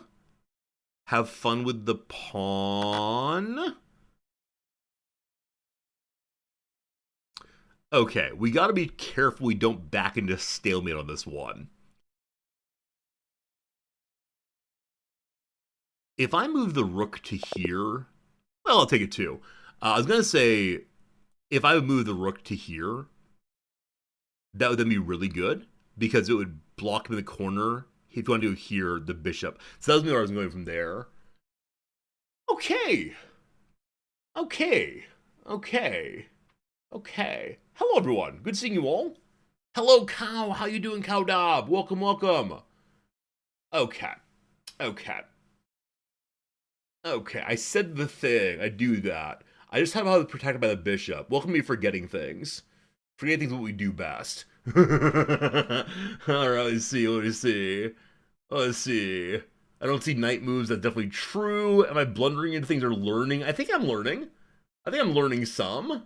I'm learning a little bit at least. I don't know. Hello, everyone. Is this like a better than 200? I don't know, Jay Stank. So I'm learning. It's in the past 2 months that I only started working on learning. And so I think I'm improving gradually. I don't know how far though. When my knight was stuck in the top row, I could have gone offensive instead of defensive. Maybe so. Maybe so. Maybe so. I don't know. Cal asks, can you play me? Cal, tell me what your ELO is. You're over on YouTube. You're a new viewer. Welcome aboard. My ELO though is 300. The last time someone said, Resorty, would you play me? Their ELO was like 1300 or something. And that felt pretty bad. So my rule is generally I don't play with viewers. Hey, no virtue.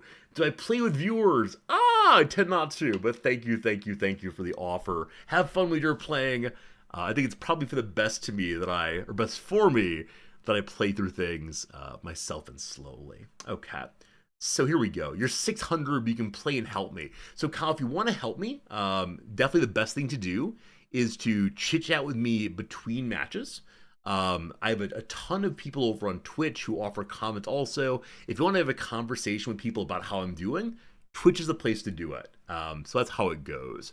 I had one great move. That's pretty good. No blunders on either side, but thank you for your willingness to help me. It's very, very sweet of you. I just don't want to learn that way on stream. Okay, here is the opening. Cool. So there's my Alekhine's defense, and then I stopped being on book. So good job being on book. They then, yeah, this again, my friends. You don't know the ratings. You played 6 games around 850. I'm good, thanks. I'm good, thanks. So again, like super aggressive bishop moves early throw me off of what I'm doing. But this time I didn't panic as much. I did see if they take the knight, then we respond by taking with a pawn. So that was fine. That was fine. Cool. Okay, I took a pawn. Cool. They responded the same way. I believe at this point I said, well, we're going for a queen trade. What do we think, team? Really early game, dump our queens. Good choice, bad choice. I think just given the state of the board, it made some sense to me. We like the queen trade? Okay, that's good. Yeah, I saw what was set up here that made sense. So queen trade, good. Awesome. Okay. He is totally convinced. Oh, the reason for the queen trade being so good is that the king moves. If the king moves, then he can't ever castle. Cool. Making king move early important. So this dude seems so aggressive, so incredibly aggressive on his bishops. Is this a standard way of playing? Like, are there, I want to say adult people, that's rude though. Are there experienced players of chess who are this aggressive with their bishops? Or is this a mistake a newer player makes? Because I was just so surprised at how aggressive he was being with his bishops. So they did that.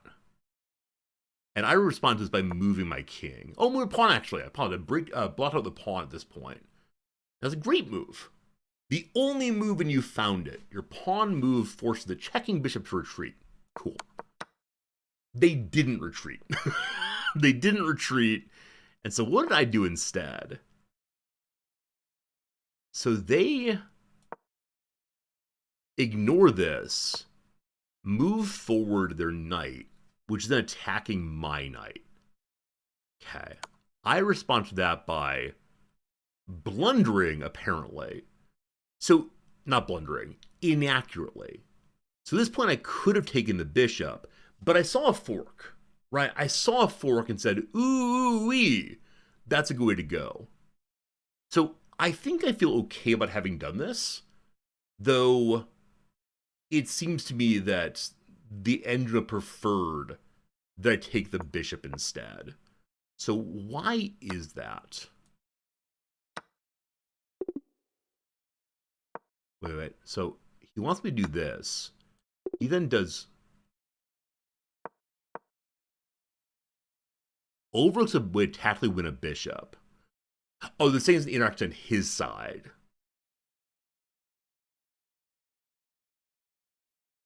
But I shouldn't do this?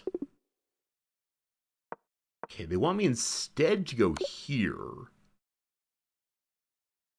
Oh, and then he takes that, I take this. So it forces the doubling.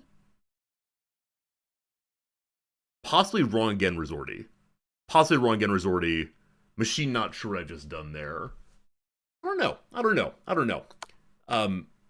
I like that I made the move I did there. And like I dig that uh-oh. Computer explode. So I like that I made the move I made there simply because I noticed a fork. Right? This is the kind of thing that I previously haven't seen. And so it gave me a check, and I took the rook, and that was pretty cool. Okay, we're gonna say I'm glad that happened. If I play a game, you can help me from a human perspective. Cowdab, I don't read chat during my games, but thank you for the offer. Just not how I play. Okay, so what happened then? Hooray, took a free rook. I like it. Hooray, took a bishop. I like it. Okay, trading pieces keeps things simple. Yeah, a lot of things bouncing around here, bounce around here, bounce around here. It's all good enough moves, it seems. Everyone's happy. And that move right there. So this was an accidental move. Which one was it? Not that one. Right. This move right here was accidental. I went back and forth and said, oh boy, what should I do? I wanted to go here to hide, but I discovered instead, by accidentally moving my mouse wrong, that I can move here.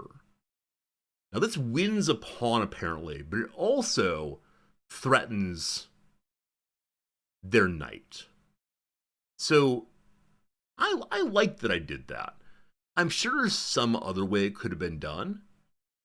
But yeah, I think moving more aggressively with my king in situations where he's threatened seems important.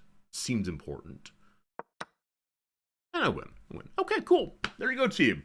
Yeah, I feel really happy about number one, noticing the fork.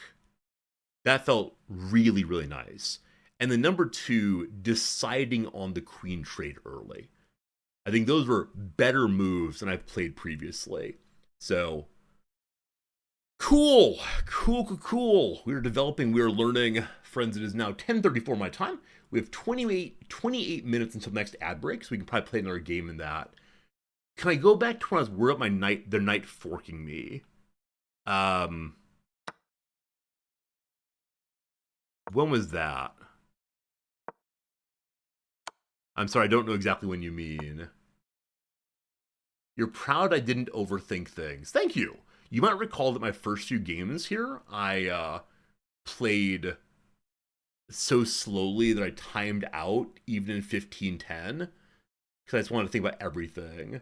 Pepper MG, thank you for the resubscription, my friend. 91 months. Good having you here, my mod friend. Hope you're having a good weekend and just chill. All very good. Yeah, I'm sorry, Tosa. I don't know exactly when you mean. Also, no virtue. You're getting a question in chat a few times now. Someone wants to play with you. Are you noticed? Good. I like the idea that you all are coming up with games together. That's fun. Yeah, I'm sorry I don't know when I was about the knight forking me, but time important at low level. I agree with you. I'm trying to find the earlier mentioned move. Was it here? Was it here, though? Whichever way. I need to move on, unfortunately. I need to learn opening save time? Possibly. Turn 14 or so. Okay, so here. Yeah. Here I said, oh no, there's probably some way he's going to fork me. Like, it is just confusing there's something bad's going to happen here. And so I dealt with that by attacking the knight. And that's apparently an inaccuracy. What would you like me to do instead in this moment? What is it you'd like me to do at this moment, Toasted Corn? Because I thought going that was a good idea. Boop. I guess instead, so I guess the reason why one would, yeah, why one would do this is because if not, you just lose the pawn. Like knight to a6 instead. Okay, violating the sacred rule of we do not take the knight to the edges. Why do we like that move? Because doesn't it then immediately say, yum, yum, yum? Why is this a good move, team? I just don't see it, I'm sorry. The prior move.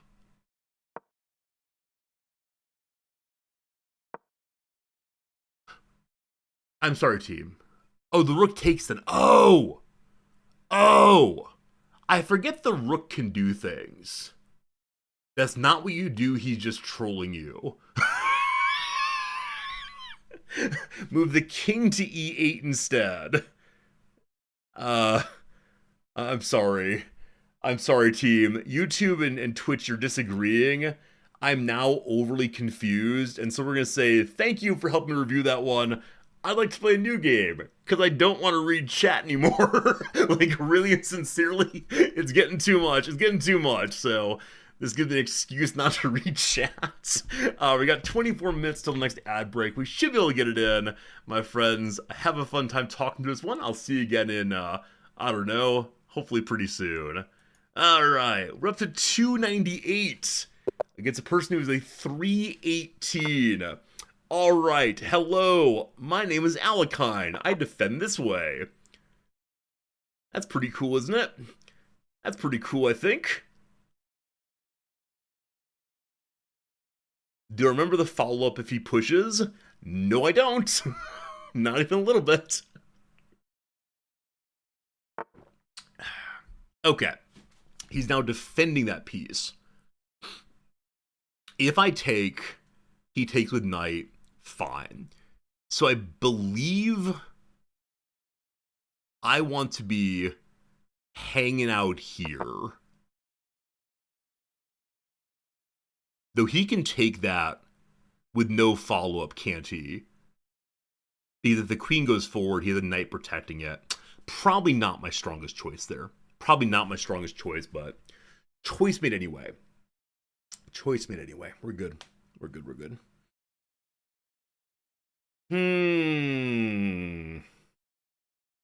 Wait, no, we're actually fine. We're actually fine. If he takes this, my knight takes this, his knight takes this, my queen takes his knight, and we've exchanged the middle down once again, as always. The next question is, will I move forward here? Let's see what he does. But I could move forward a pawn to help out more. Hello. Okay, he finally pushed in the way you're supposed to against Alakine. So I can go here. That's something. And then my pawn is still defending. What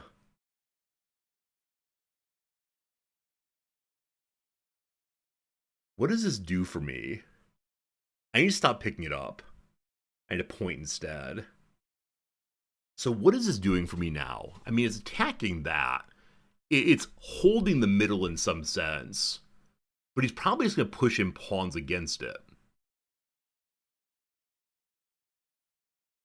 Well, you gotta move regardless. Gotta move regardless.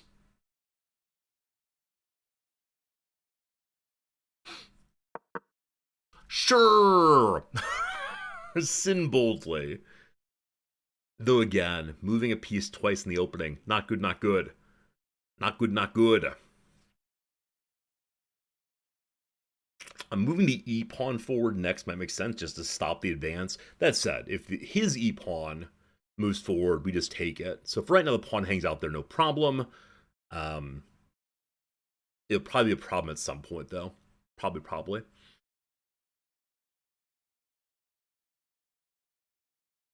If I move forward the f-pawn, which I know I'm not supposed to do, if I move forward the f-pawn, it would possibly set up a doubling of pawns, which, I don't know. I've heard it's a good thing. Oh, is this the part I start thinking about that en passant nonsense? If he goes forward again with his e-pawn, can't I take it while walking past? I think that's a thing. I still need to learn that move. Gotta learn that one.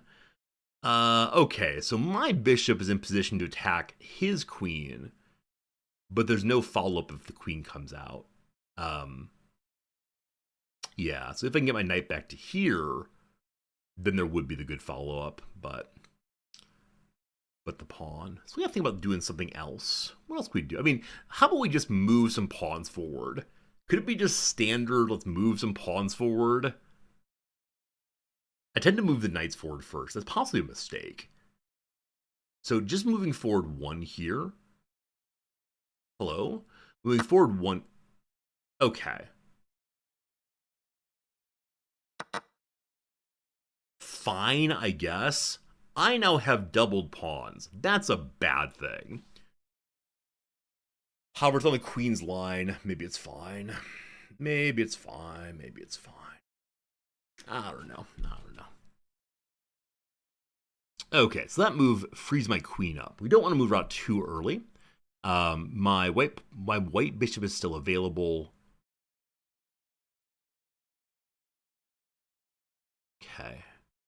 Moving you forward. So if I don't move this forward at some point soon, then my bishop can't move out. I don't know. Maybe I'm going to stop doing the Alekhines defense. Like, I like the way it feels to move that knight out so aggressively early. It feels nice. But it also leads to this like weird exchange in the middle often. And I know that the exchanges are good, because it simplifies the game, but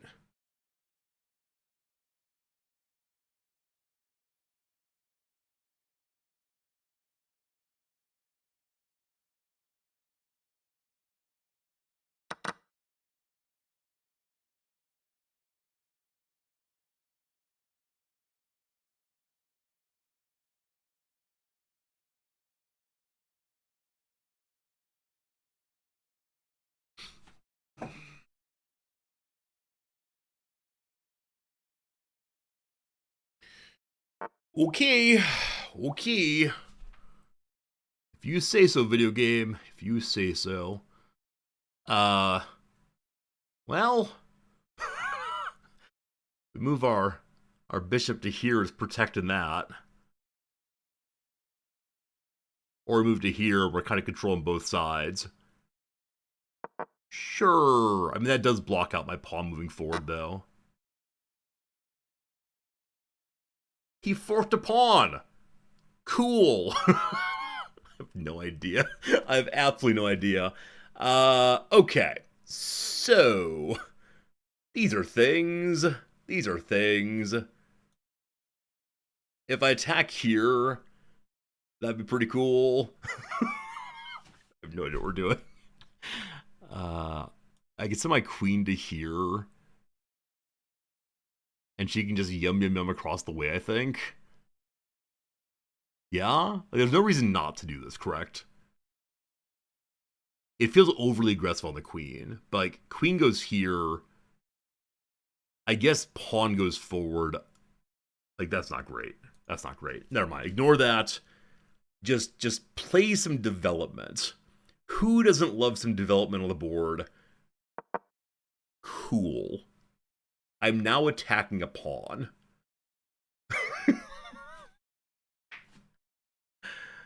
Oh, man. Poor you. Oh, you're in Japan also.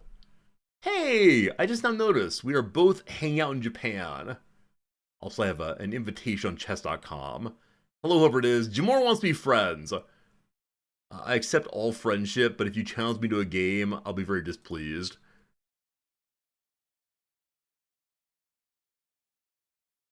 Off of this win, not to think too far ahead, but if we pull off the win here, we do go 300 for the first time ever. And that sure is something. I wonder if Eves here is streaming on twitch.tv/Eves2807 and is talking through all of their moves in the way that perhaps I would have in the past. So yeah, our pawn line is just hanging out. Like, our pawn line feels really constipated, I'll call it. In a way, I'm not quite sure why. I guess we've just been moving around the same few pieces.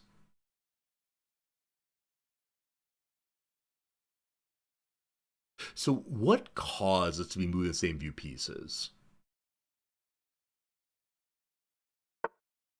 Hello.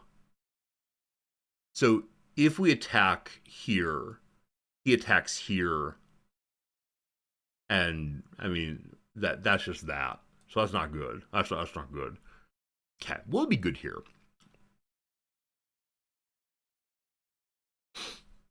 Hmm.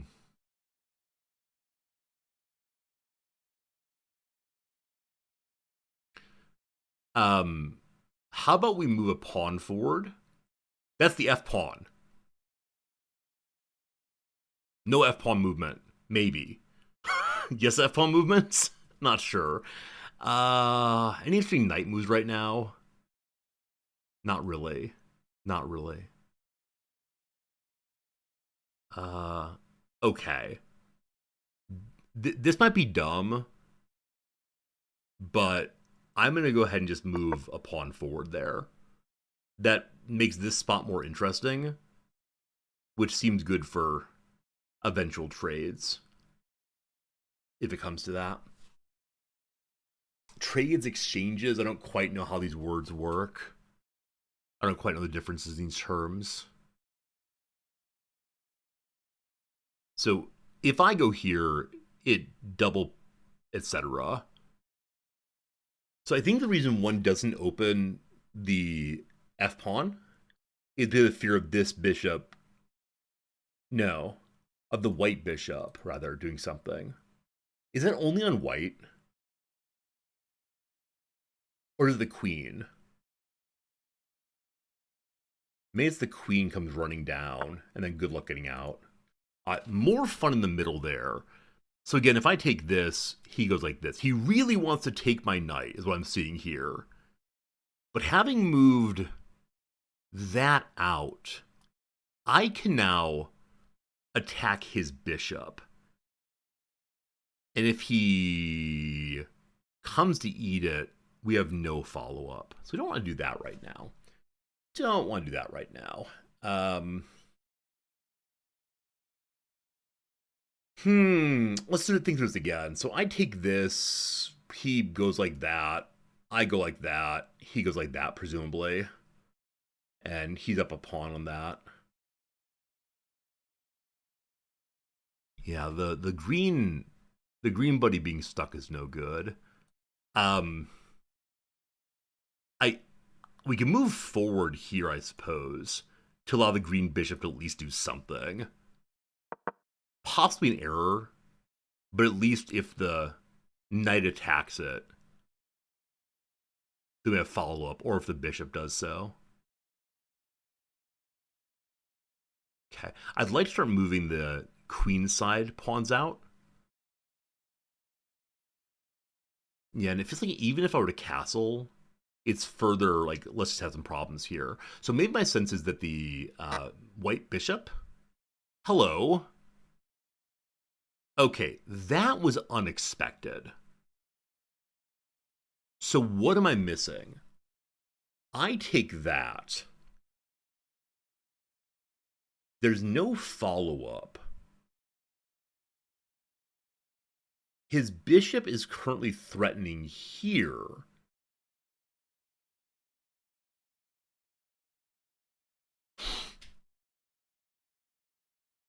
My queen is then diagonally involved.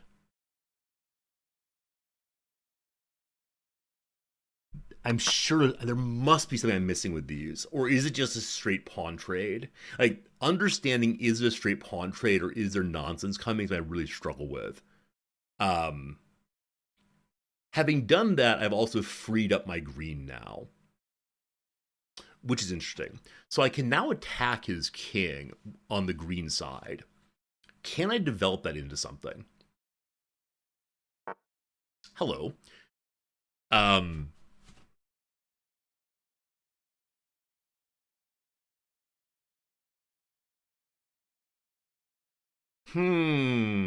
So he wants me to attack with his queen, obviously.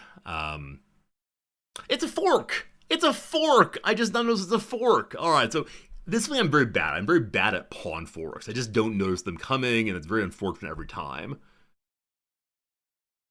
So I believe they're equal value. Um, I think I want to give him this one, because then at least I can take a pawn response. If I give him this one, there's no follow-up. Hey, that's interesting. Completely missed that. Okay, we can go to here and threaten his knight, though not in a really convincing way. Is there something... that's delightful. I'm always like it when I don't see a move coming and then surprised there it is. What else can I do? What else can I do? If we take this... It's not a good move. That's too bad. That's too bad. I should have done a better job with that. I think when I refer to an area of the board as constipated, it always means there's a possibility of a pawn fork and I just don't notice it. I think that's what I'm seeing here. Okay, I think we just give up the knight. Fine. So I guess. That was fun.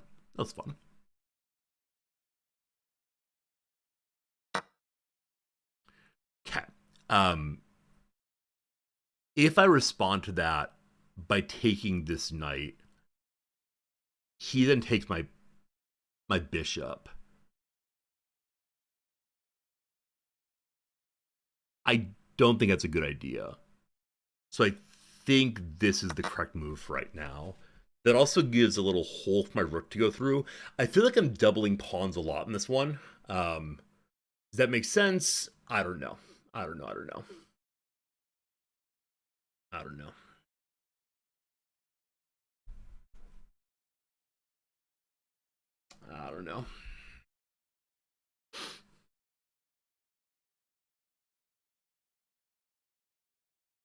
I feel like there should be some way for me to do something like really useful here, but I think I'm playing overly defensively. And I don't know what that means for me.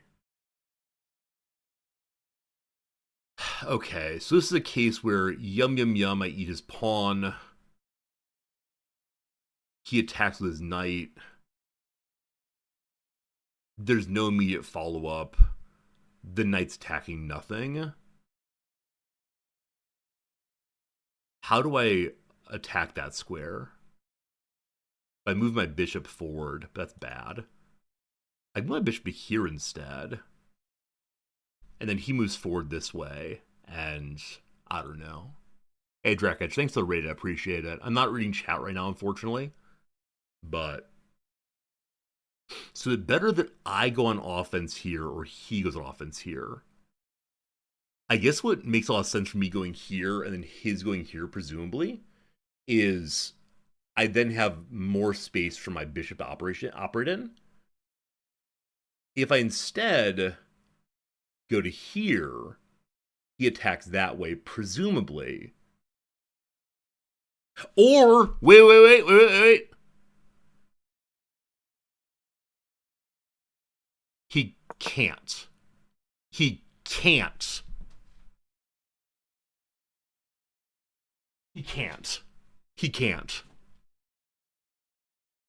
Ha! How do you like those apples? And so if we attack now, and he attacks now, it is then very good for us suddenly.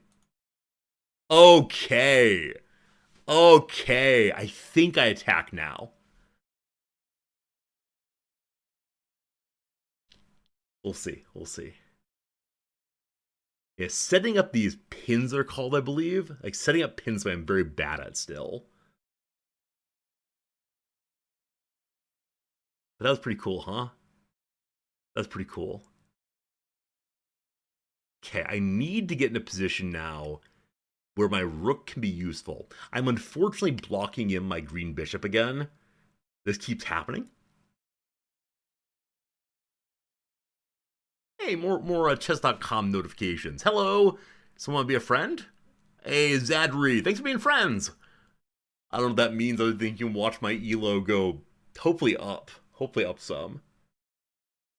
I'm talking through too much. I'm taking very long moves, the past few moves. I feel good about the last move I was slow on, because I found something that I hadn't seen otherwise.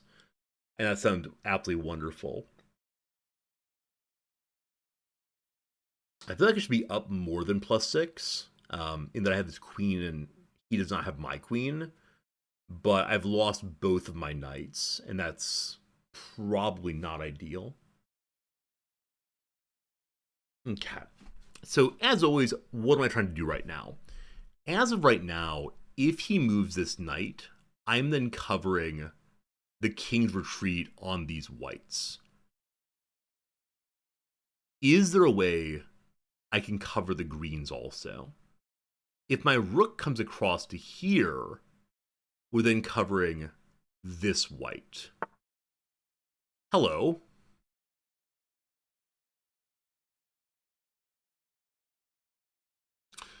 So this bishop is currently attacking this pawn. I don't think that changes the calculus because the pawn protected by the rook.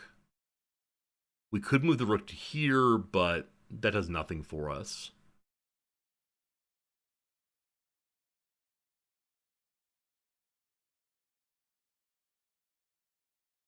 There's probably a reason not to do this. It is more like opening font.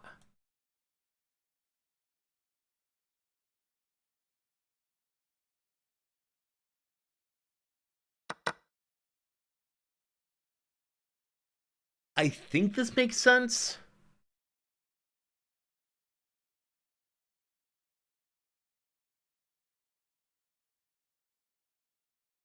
We'll see. We'll see. This could be really good for us. There's probably something I'm missing defensively.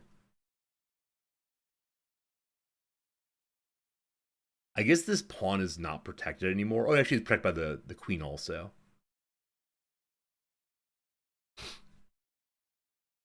I want to discuss the past two decisions here about moving the queen in for the pin, and then also the decision to potentially start a fun exchange here. Exchange that might ultimately lead to checkmate. I'm not sure. Also, the usual thing is just moves and pawns forward, though. I don't know. I don't know, team. I don't know. What amount of time do I spend saying I don't know in this playthrough? Someone over on YouTube said a bit ago, I just glanced up real quick, said a bit ago, the move to blah blah blah is an obvious mistake. They're trolling you. Maybe not. Oh, interesting. So we're attacking the queen now. If I'd move there, he then takes my queen. I didn't think through that quite correctly. I didn't see the bishop, honestly. That is the truth. I just didn't see the bishop. So if he takes the queen, our bishop then takes his bishop. This is a case where moving out of the way might be a smarter idea than anything else. If our queen goes to here, she's in no danger. Their bishop can, like, fly on it if it wants to. If moved to here instead, we're attacking his knight. That's interesting then. So if I'm here, I don't know what he does. But then we can attack there, they attack there, the queen attacks there. This is me assuming a certain set of moves. I shouldn't do that probably. But I think I like queen to here. does queen to another spot make more sense? Like queen to here or here allows us to attack the bishop, but no utility there. The queen can move diagonally this way. Oh, we can check him. What does that get us?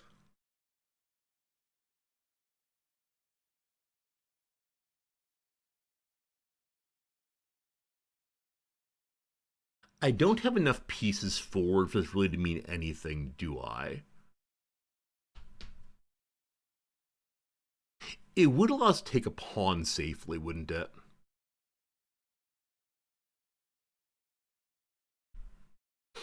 I wonder how long this has been possible. We can take a pawn safely because nothing is protecting this pawn. I think. Hello. This is fine.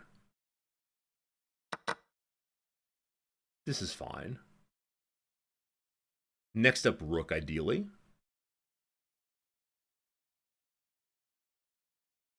Suddenly queen. Suddenly queen. The A rook has still not moved at all, and I don't like that. I don't like that at all. Not a lot of fun. Trying to keep an eye on the rest of the board instead of hyper focusing on my last move. I think I always make a move and then say to myself, man, I need to follow up on this right here, without saying, oh, there could be other things over here. Instantly, an ad break's coming. I apologize. I thought we'd be done by the ad break, but it's going to roll. You know how to avoid ads if you want to. Your call, of course, but hope you're enjoying the chess content. It is low-level play. So the person who's saying, like, this is obviously trolling on his side. This is not trolling. This is what 300-level chess looks like. It is us just trying our best not to make blunders, but it is endless blunders. That's just what we do here. Okay, so cool. With that move, he's not attacking anything. I can now go ahead and grab additional pawns. Or I like this so much. Do I like this so much? Because then we do have, well, not quite. We finally free up the protection of this knight. But oh, you know what? Okay, I move forward here. I was hoping we just move his horsey away, then I can take his rook, but no. How do I do this? This is a really interesting moment, I think, but I don't know how. Like, I'm in a position of power that I don't understand. Someone gave the child the machine gun again, and it's just a problem. So this pawn, you know, all are safe to take, no problems. This pawn, safe to take, obviously. There's a lot going on here I could go for, but I have no idea. Wait. If bishop moves in here... No, that's not good. Bad resort, you don't even think of it. If bishop moves here... What does that get us? Wait, I'm black. I'm sorry. I'm black here. I'm not white. I'm not white. Sorry.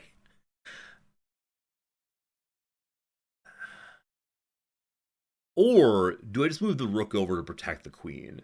I feel like it's giving up tempo in some way.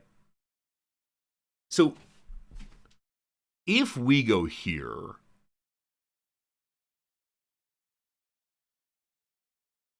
does he hop his king over somewhere?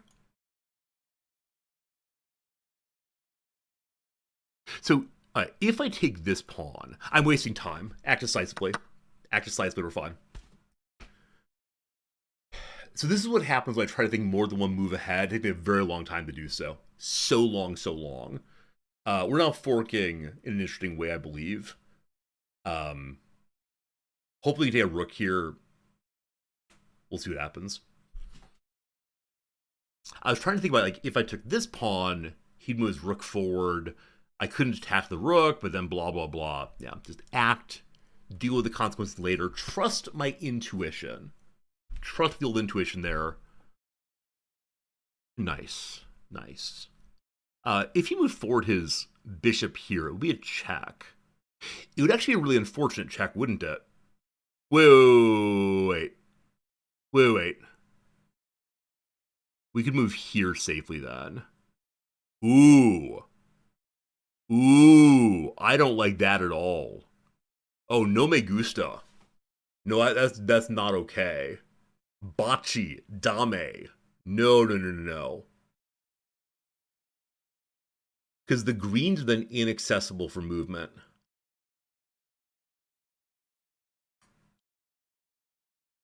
Huh. That would be the only safe move, wouldn't it? Please don't notice. Please don't. All right, so how would that play out? He would then move here.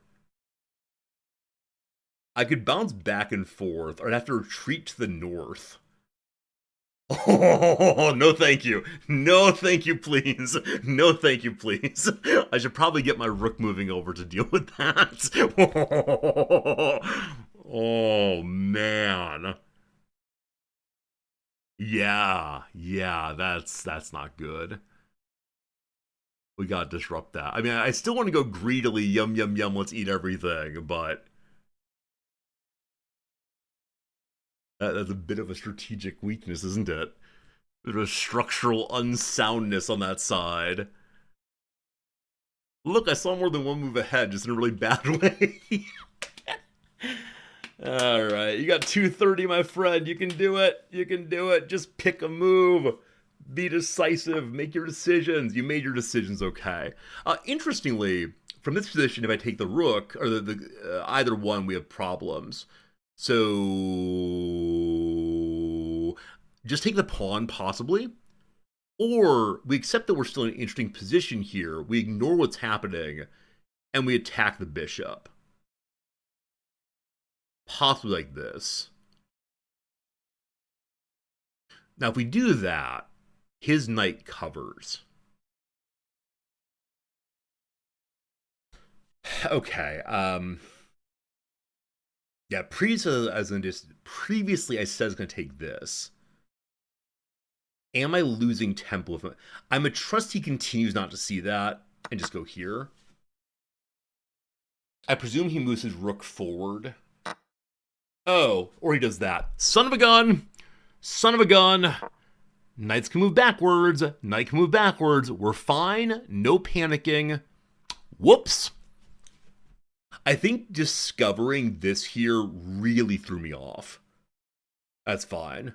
That's fine. We're all fine. We're not panicking. Everything's good. I see the chat moving. I see y'all getting very excited about my decisions. Don't you worry, chat. We're learning important lessons. This is part of 300 ELO chess. We get excited for ourselves. We don't see everything. That's one I should have noticed, though, because it was in this area. The ones I tend not to notice are like crazy bishop moves. All fine, all fine. I like the way in which the king appears to be sitting upon his throne. Do we actually lose this thing now?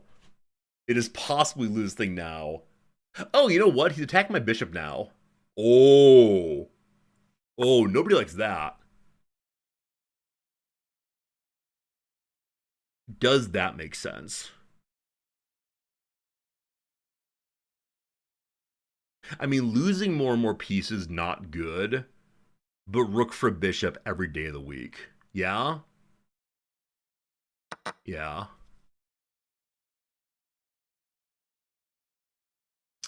Okay. Ideally, I want to get some rooks down this way. So what did that buy me? That bought me, like, king now on white. Is that good? I don't know. So if we madly rush this direction, we get absolutely nothing out of it. So I am just going to move over one. And now if I can mad dash down, totally legit. I bet I lose this. No. Don't get too excited. That queen blunder was substantial. However, we're still fine. We're still fine. We're still fine. Now, my bishop is exposed here, but in a way that loses him another rook. Okay. If I mad dash here, hello, we're exposed to whatever. I gotta deal with this now. Why is he there? Why is he there? Does not matter. What do? We step the king in? Or possibly, well, why did he do that?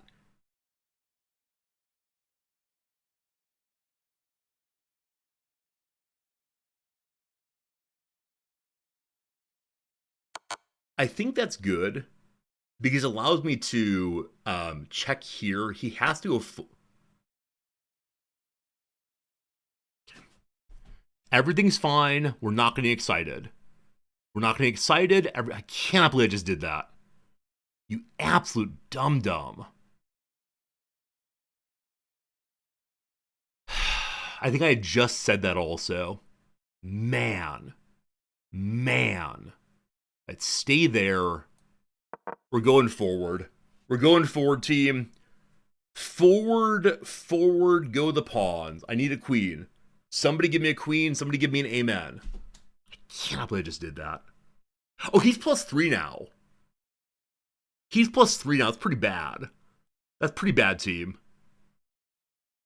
That's pretty bad. Nobody likes that.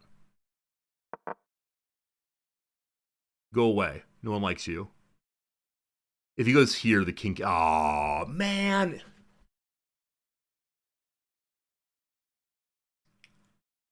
Is this part where I start offering panic draws? I still have him on time. I need to move decisively, though.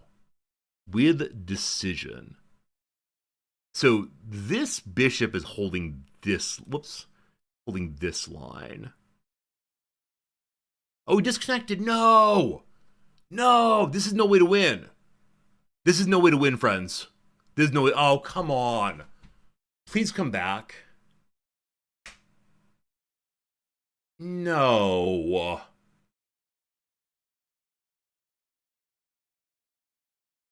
Oh, man.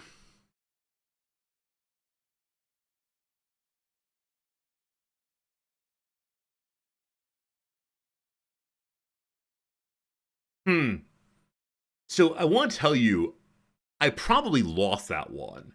Like, this is a case where we were doing so well with that queen, and I got overly excited. So I think what I said is I needed to stay on the aggressive, right? Stay on the front foot.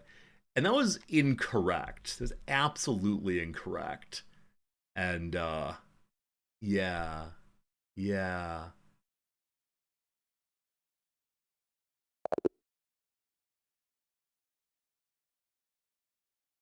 Hello, team. How we doing? Team? GG. Not so sure on that one, Pepper, but thank you anyway. Oh, man. Congrats on 300 plus. Thank you. Trade as many pieces as possible. I'm not sure about that, but thank you. Some F-. No, I agree. What are we seeing? I had a mate. I should play a checkmate. You're probably right. Well done and act decisively. Thank you. Thank you for allowing me to act decisively. We're scrolling back through. I'm not sure I should scroll back through. I think a lot of this is Resorty, you made some mistakes there. Oh, man. Queen trade all the pieces. If you're up a queen trade, all the pieces make more queens. Once you're up a queen, trade as much as possible. Rook to b2 instead of b1 is the move. Okay, Game Merchant. Okay. So what I was planning to do with there is I moved my rook down thinking he would then move his king forward, and then I could move my rook here, and then he'd move his king out of the way, and I could take that knight. That was the goal at a certain point. It seems like the rematch machine is not working today, unfortunately. So we'll see. Not rematch, right? The review button is not working as well. Duckman wants to be friends. Hello, Duckman. Good seeing you. The poor person over on YouTube. YouTube viewers, good seeing you. So this person is talking me through the game, trying to understand in the moment what's happening. And it says like, move king to EB. He's trolling you. Rook takes bishop. Knight's a mistake. This person is obviously trolling.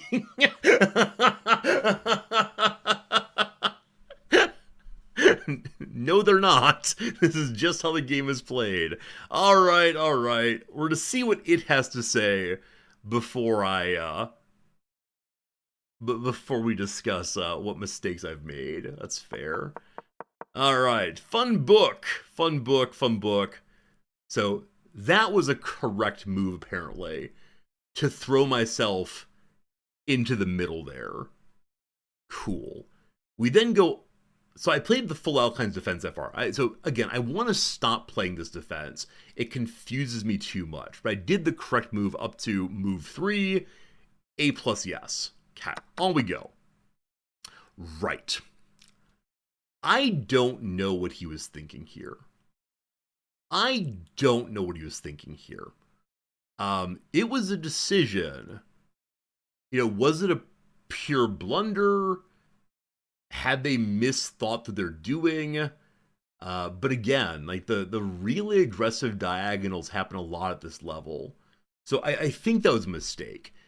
And so I just went ahead and took that, which is the obvious move. So we're then up a queen. So we're doing really well for a very long time. And then there's some big mistakes, apparently. So on we go. Things are happening. Probably some little mistakes, but pass pawns! Hooray! I get a pass pawn. There's a king in the way, but that's good. All right, on we go. Okay, yes, this is the way. So I've moved my queen in aggressively. Big fan of my choices. However, okay, so at this point, I can win a knight with a fork. I agree. What he does is moves his pawn, or his rook. So what I am saying at this moment is, oh no, if I take his knight, we then just lose our queen. That's why I didn't take that move. Now, is there a moment where you say, like, well done, good and faithful servant, and you say the queen has done enough work? I think I was very concerned about my queen being lost. Oh, the bishop instead. Oh, so I think when I came across here, I said explicitly the reason I was doing that is so that the pawn was no longer protecting here. I did say that very directly. But then I got excited about, oh, I've managed to fork a rook and a knight. It's my job as the queen to now go ahead and finish what I started. That's exactly what happened here. I had talked myself into the correct strategy and then got super focused. But yeah, good call. That's the correct move there. Absolutely. I can't believe I missed that. Instead, I got excited and said, oh no, the queen can't do what I wanted to do, as far as, take the knight or take the rook. And so it's safe to take the pawn. Ha ha! And that was clearly a mistake. Which swung us back to even or so. That was one very, very bad move. There was an earlier better fork. Was there actually? Earlier better fork.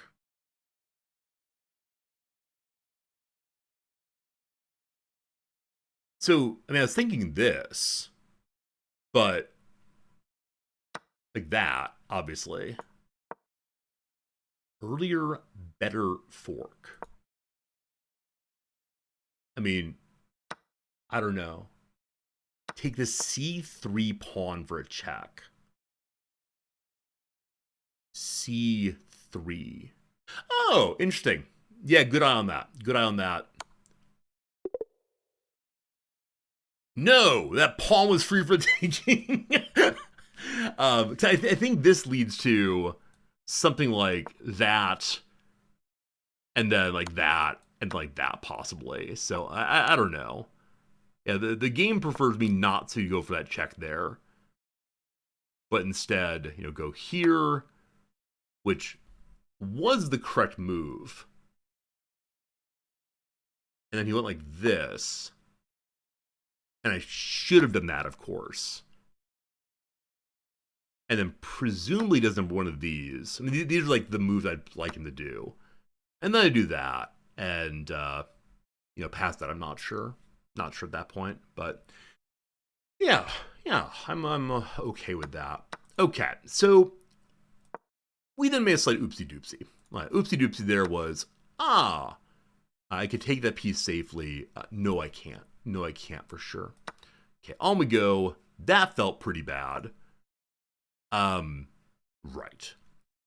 So at this point, I've discovered, oh God, oh no, because of the positioning of his bishops, if he just moves this bishop to here, then there's a big old problem for my king.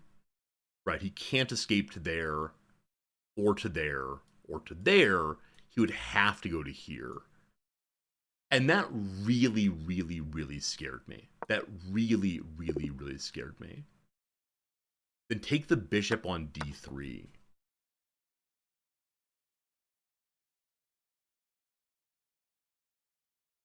Oh.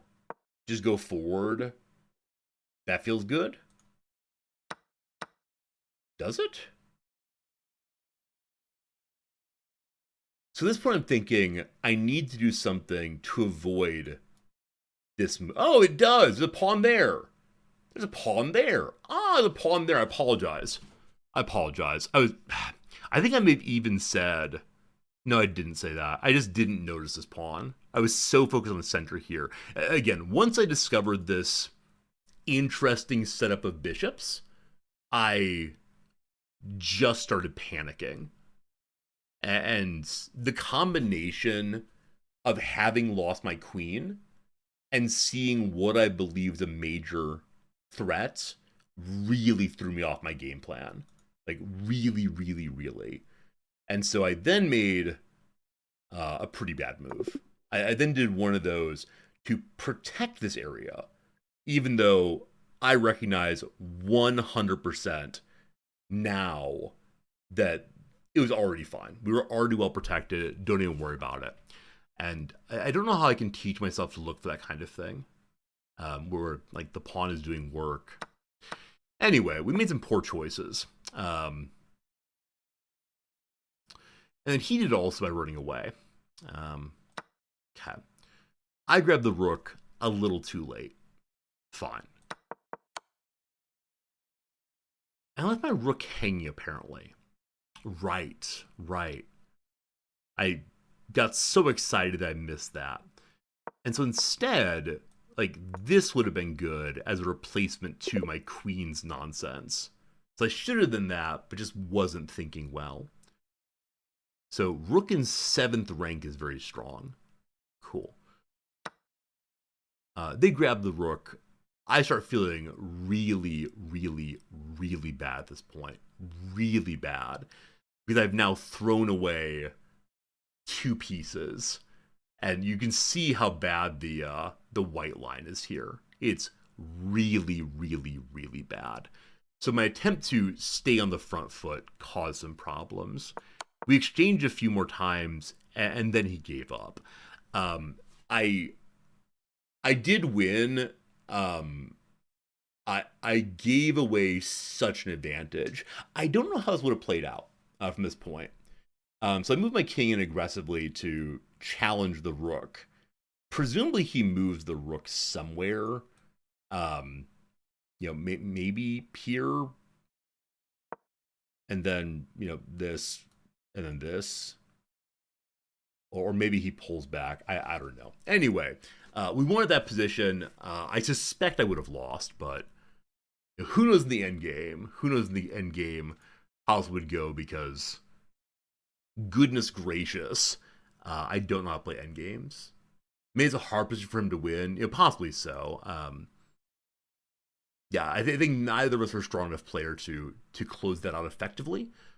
So I won on time. I don't know if he rage quit. Does anybody know, like, if you close the match, does it show up that you've disconnected? Or does it just keep counting down instead? Like, was that an actual internet outage? If so, I feel horrible. I feel horrible actual energy there, or actual rage quit there. Like really bad. I feel really bad if it was a disconnection. Actually, kind of good if it was rage quit. Like I don't want him to feel bad about himself, but I got the emotional win there, despite the fact I was throwing myself around in pure agony. Emotional win for me. Maybe he reconnected right at the end. Oh, in that case, his poor Japanese internet didn't hold up. It didn't make sense to rage quit at that point. I mean, maybe. I mean, I'm always one step away from rage quitting. So I could easily imagine that he, says to himself, "Ha ha! I got his king," and he doesn't really like an attack. But I don't know. It doesn't make sense to rage quit at the point when they lost their queen the first 5 moves played on. Tab, you're absolutely right. They played their worst. In that case, I feel really bad. I wish that had been a draw on disconnection as opposed to a win, but that's how it goes, team. That's how it goes. What's today's ranking? What are we doing today? Today, we had 2 wins by disconnection, I believe. Is that correct? So, really early disconnect. Late disconnect. What was this match? What was this match?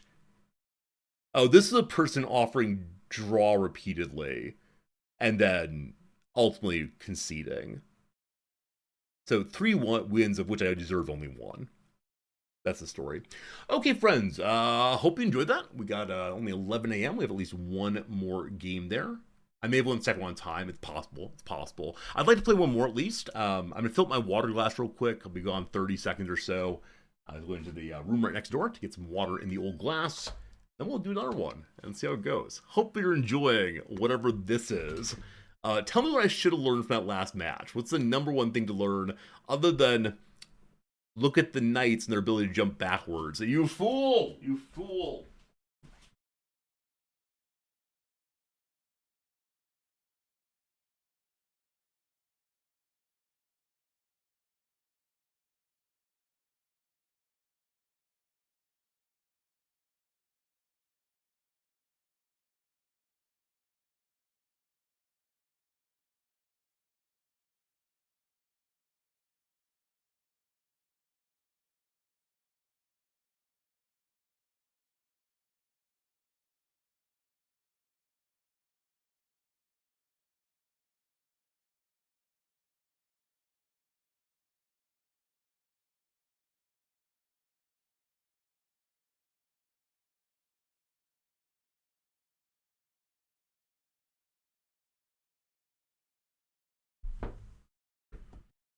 Okay, I should learn here, act decisively, pins good, don't panic.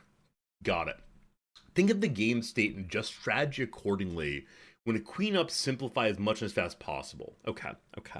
I think that one of my challenges with simplifying is I always worry I'm going to blunder into a bad exchange. Like, I don't always see what's actual simplification and what is you're throwing away pieces. What a good time. So we'll do okay on that. Anyway, hope you're having a good time, folks. Let's go ahead and run another match right here. There's an ad break coming in 30 minutes rather. We should be fine on getting done before then, surely. All right. We're over 300, I believe. I don't have my glasses on, so I can't see. Oh, God, I'm white. Oh, God, I'm white. Okay. We're going to do one of these. Boop. Okay.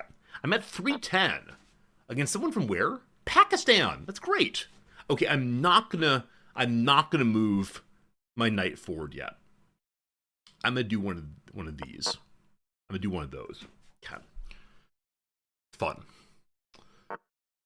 Okay, their knight goes forward defending this. Cool.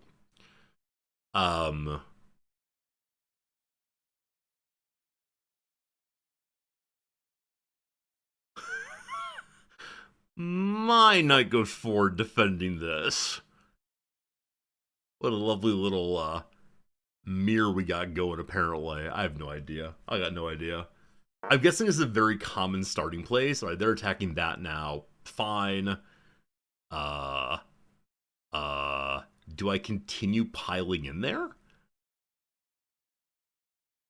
Okay, their green bishop is free right now. Mine is also. That doesn't really help anybody currently. Yeah, yeah. Okay. I don't know. I don't know.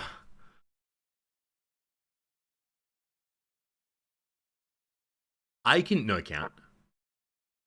Okay. His bishop comes on forward. Fine. His bishop is attacking a pawn. That doesn't especially concern me, I don't believe. I can move my. Whoops.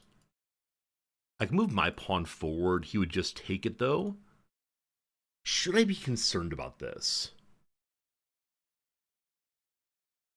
I don't think so. So I think I just move this forward to preemptively defend there. Is that true? I don't know. We're in a position we've not seen before, I suspect.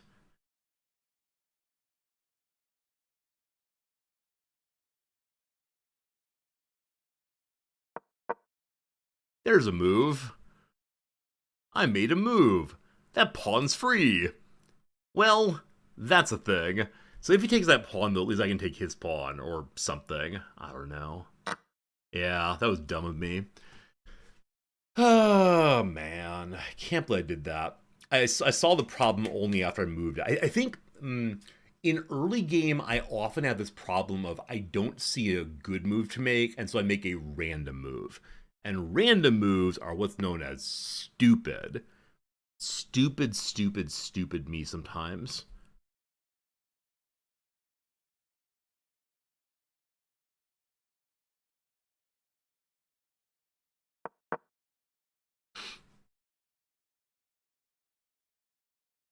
Oh, you know what? He could take this pawn, and I can't take the knight. Well, may I resign, please? May I please resign? Can we believe in resigning now? Oh, that's so bad. This is so bad. Okay, we got very lucky on that one, I believe. Very, very lucky. All right, we're good, we're good, we're good. No panicking, no panicking. Everything's fine. So if this knight goes to here, it's attacking the bishop. And, do I like that? I think I like that. If we move that away, then I'm not protecting this anymore, but this pawn's doing so. Sure, knight's to the outside. No idea what's going on. Just pure chaos here.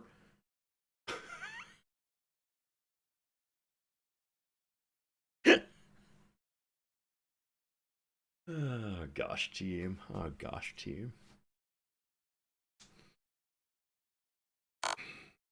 Hello. Okay, that's what's known as a check. That's what's known as a check there. I believe we just moved the pawn forward.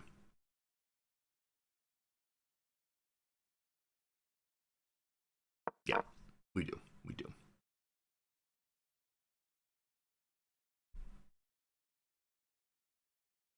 So I believe he has to retreat to here. I believe. So I think that's a good move there. Oh, he retreats here instead. Interesting. So he just like hangs out, holds that position. I can move this forward. That leads to some interesting explosions here. Maybe.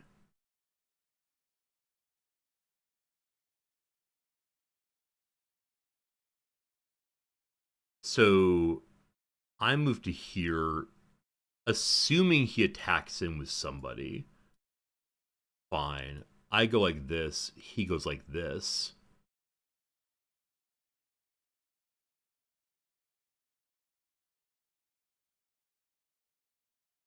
Not sure. Not sure if good.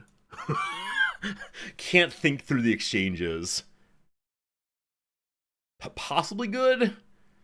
Possibly good. Possibly good. Possibly good. Possibly bad? Possibly bad. Dupe, dupe, dupe, check. Possibly bad. Possibly very bad.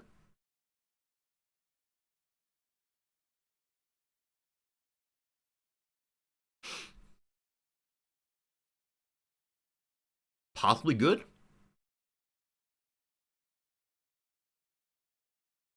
Possibly good. Possibly good. Possibly good. Lose a pawn. Possibly bad. Possibly bad. Possibly bad. Possibly bad.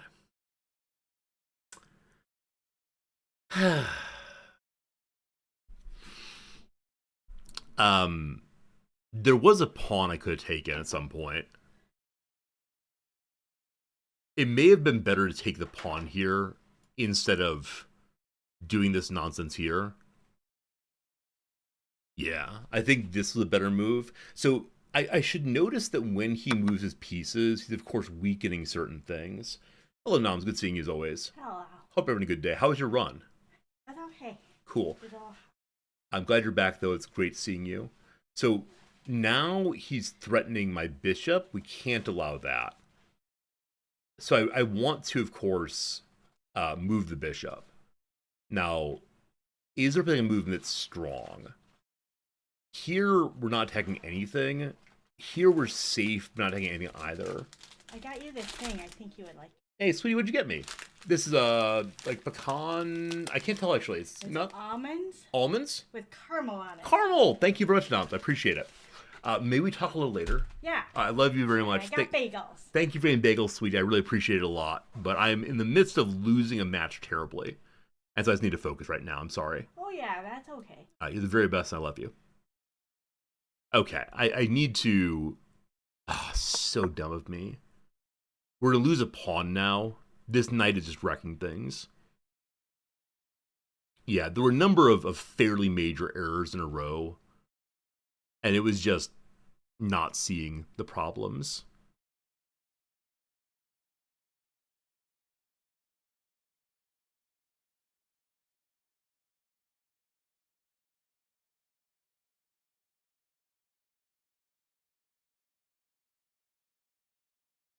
Alright. Yeah, I think the old Elo's going down. I think we got 300, and that was too high. We've flown too close to the sun, my friends, and now we must fall again. Yeah, I think this was the right move a long time ago. Or just advance the pawns more. Golly. Now this. Well, I guess if he does that, I take this. But then the problem there. Okay. Surprised that that happened. He is now protecting this, which was a goal earlier.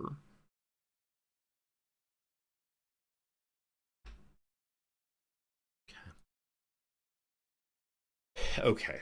Things change. We're fine. My C pawn is absolutely pinned. I'd like to change that. We can continue threatening the knight, but I want to deal with this if possible. I mean, we could trade bishops. Yeah? But again, his knight's there. Is that fine? No, once again, if I try to do anything here, it ends up with a check. So moving the rook out could be good. Like, rook goes to here, threatens this. Doesn't really end up taking anything, but that could be nice. Yeah, horsey going forward gets nothing for us because of the pawns.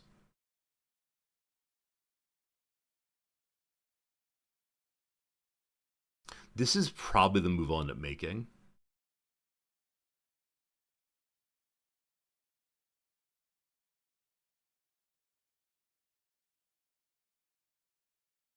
Hmm. I have both of my bishops still. I gotta remember that. It's got plugged in right now. Okay, this is my making. I don't know what happens after that.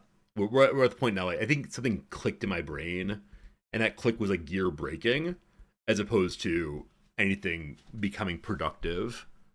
Man, I was playing at white, and I'm just so far on the back foot now. Hello.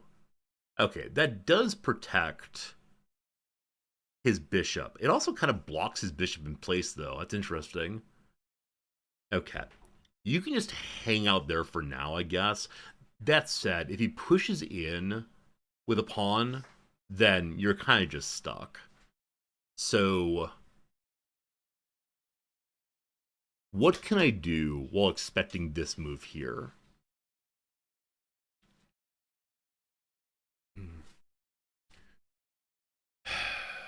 I think I've got to do something pawn related, but what that is, I'm not sure.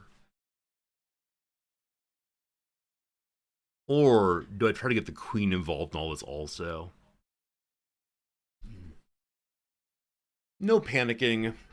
Only thinking. Only thinking. Only thinking. No panicking. At B4. At B4, though. Okay. Moving my rook here, I guess, makes things interesting. I honestly don't know, team. I honestly don't know what I'm doing right now. If we jump to here, yeah, I don't know. I don't know. Okay, just do something. Do something, do something, do something. But what? But what? But what? I believe my white bishop becomes incredibly strong because he's kind of all on the green spots right now. Um, does this make sense? No. Does this make sense? Not really. Does anything make sense anymore? No. Here, you're moving forward to make my bishop more available.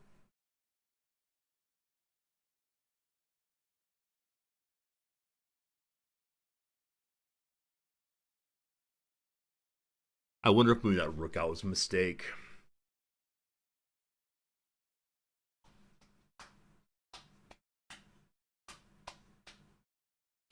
It's just feeling like every potential move I can make right now, he has well defended. I say every potential move. I don't actually mean every potential move. I mean the ones that I'm seeing. Um, and I don't know why that is. I mean, I see that I'm down 3 pawns, and I have nothing. So he clearly is able to weaken my side without me engaging in strong retribution. All right, there's the castling. There's the castling. Um, so my bishop can move to here right now. He could then attack his bishop, and then the rook can get him. That's just a simple trade, moving the rook in a little bit more. I like that. Um, yeah, I don't know. I don't know. Uh, do I try to drive his knight out? If we go here, I don't know. I don't know. I don't know, team. I don't know. So he castled. Cool.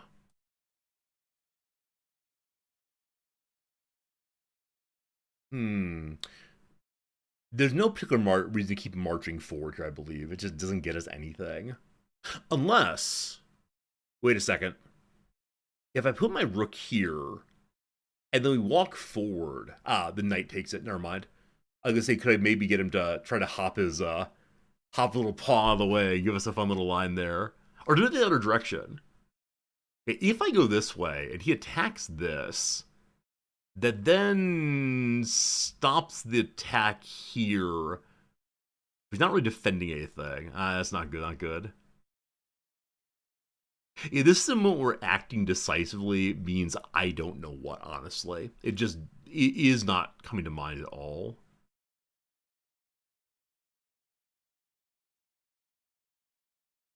I move this forward. He takes here. I take there. That's fine for us, actually. I like that trade. This trade is okay.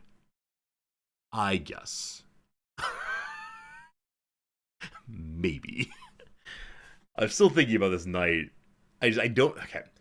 Is there a way I can deal with it? Like, if you go here, oh queen, my queen, we can attack it diagonally. And if it jumps to here, we still have it.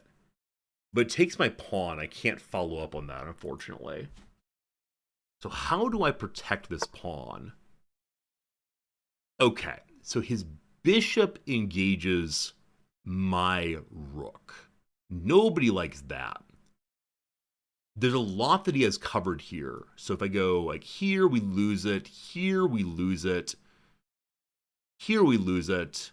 Here, we don't lose it, I guess. Here, we attack the rook also. Or the knight also. Yeah. Yeah. Oh, if we move, though, we lose our knight. Oh, that's unfortunate. Oh, no! Oh, that's pretty bad. Oh, no. Poor knight. Poor dear sweet knight.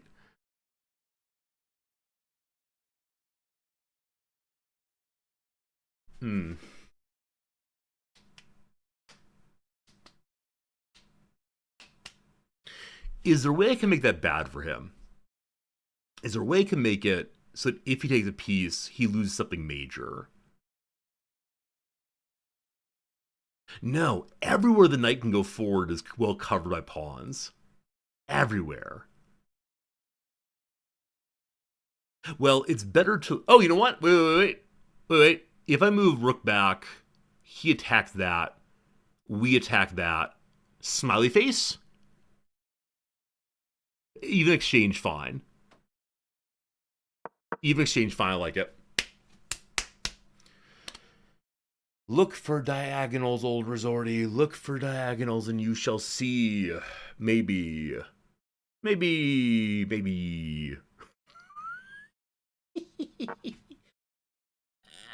Okay. He moved in a way I didn't expect there.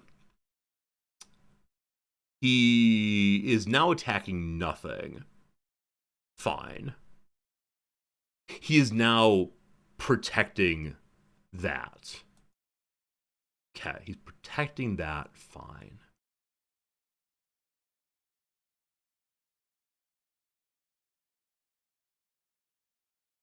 I could move in and attack him. He could then take with knight. That would be the end of that. Not quite. I mean, we go in. He attacks with knight. Yum, yum, yum, yum, I assume. Oh, queen ben. Wait a second. Then queen. Then queen. Then queen. Then queen. Then queen. Then queen. Then queen. Then queen.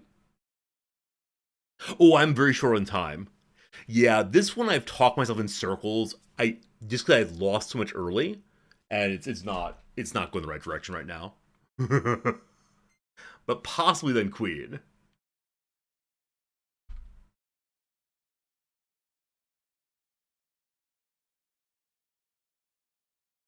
Then queen also threatens his green bishop on a5.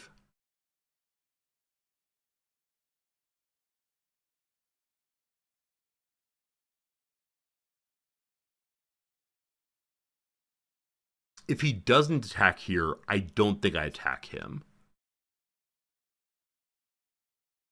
If he doesn't attack here, we go ahead and take the knight, or the knight, I believe. Maybe, maybe.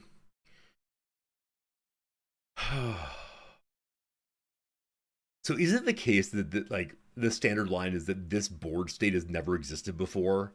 After X number of moves, the board state is completely novel. That's so hard for me to think about. And whether more possible board states of chess than are grains of sand on the earth or stars or whatever it is. Now this assumes the possibility of some very weird board states. I think is correct.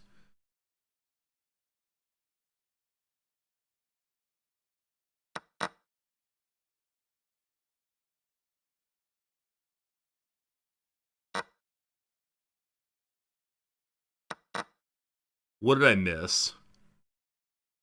What did I miss?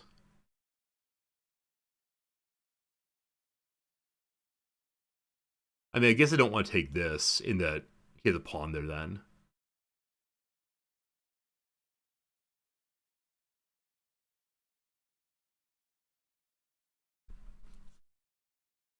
I don't know. I don't know. I don't know. Hey, we're +1. We lost a lot of pawns. We are +1 at this moment. Oh, I see his rook also. Hey, I see his rook. That's pretty cool. Now, if I take his rook, his queen eats my queen. So maybe we don't want that. We see his rook. Neat. In this position, we are also pinning one of his pawns. Can I make use of that? I'm not quite sure. Not quite sure. Excited to see you all talking in chat. Hope you're having a good day. We're ignoring you as usual, but it is very cool that you choose to hang out with me. I'm sure there are many people who are streaming chess who are far better than I am, but pretty cool you'd hang out down here in the EL low. I'm not quite sure what the queen's next move is. Oh, they moved. Shoot, I'm talking. I'm talking on my turn. Oh, shoot. Sorry. Oh, no. How long have I been? Oh, no. Okay. We take this.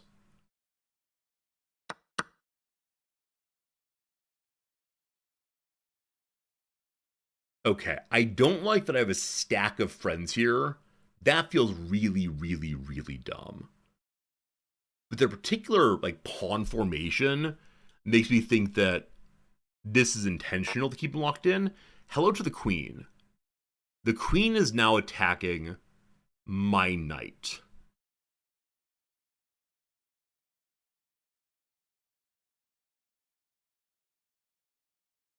I move my queen to here.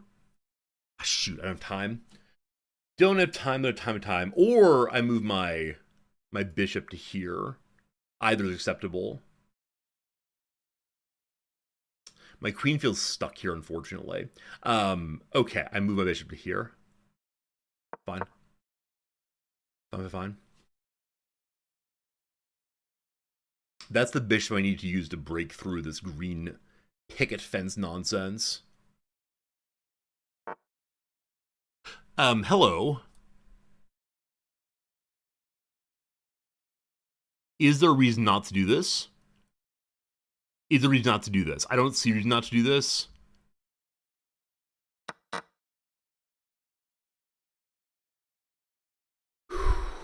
Gotta do something, gotta do something, gotta do something, gotta do something. How can I develop my rook? Also, that's now safe to take. Kind of. Hello. Okay, fine. We don't want to stay here anymore. Here? Here's interesting. I can't think this. So this is the intuitive move for me.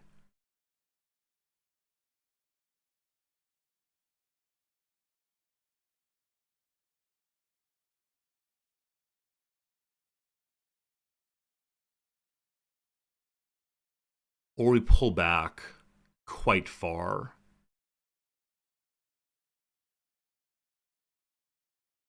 Shoot. Shoot, shoot, shoot, shoot, shoot, shoot, shoot, shoot, shoot, shoot, shoot. Shoot.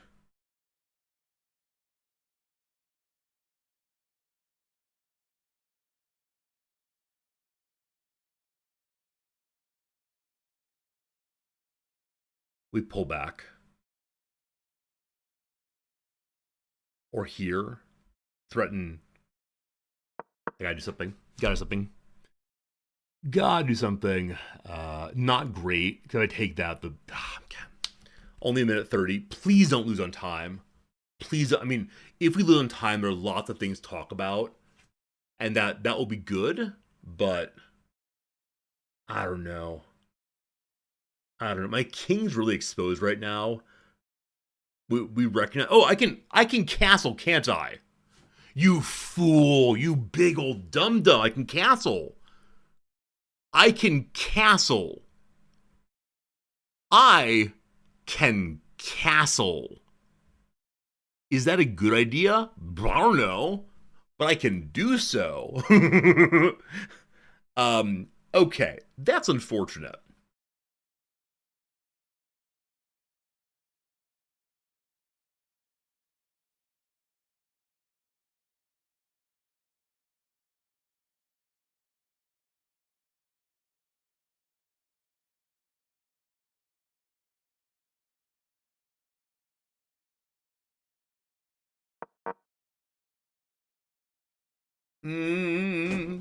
Farewell, my own light of my life, farewell.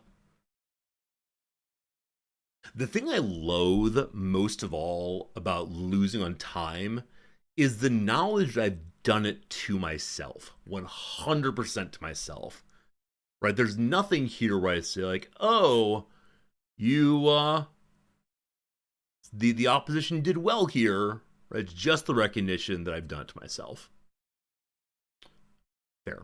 So now the queen comes in here, happily defended, but I don't know. Gotta get rid of that queen. Gotta get rid of that queen. So my current idea is what?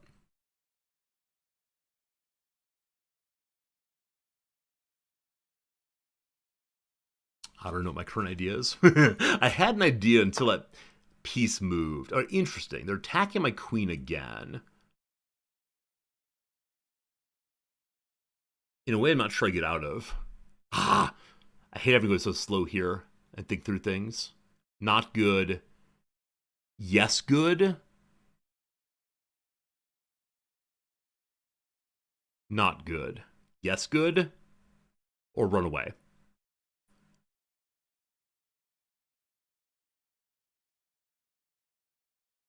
This is fine. This is fine. This is fine. Maybe not fine. Oh, rook! Rook. Yeah, time. So dumb of me. That's fine. Surprise? They didn't notice either. Okay, we're fine.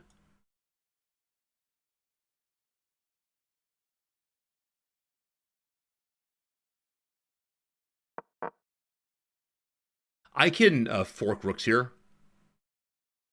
No, I can't. There's a bishop in the way.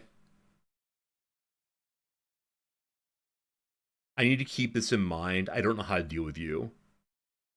Does it make sense for me to sacrifice my bishop to fork rooks? No, it doesn't make sense. I don't have enough pieces, or something. Oh boy, I feel like stuck in a corner right now. Yeah, we're gonna time out, team. Just so you know, like I really appreciate today. It's been a lot of fun, but I don't like how I've played, frankly. Okay, I just lost my knight. I didn't know this was gonna happen. Um, we're now threatening his rook there, but we really are just pushing buttons right now, and I don't like that at all. Speed chess, let's go. Yeah, so we were really down and then, really up in a way. So he moved that. The queen could still. Wait. The queen can go here. I don't like this at all. This is a trade of rooks. If he wants to.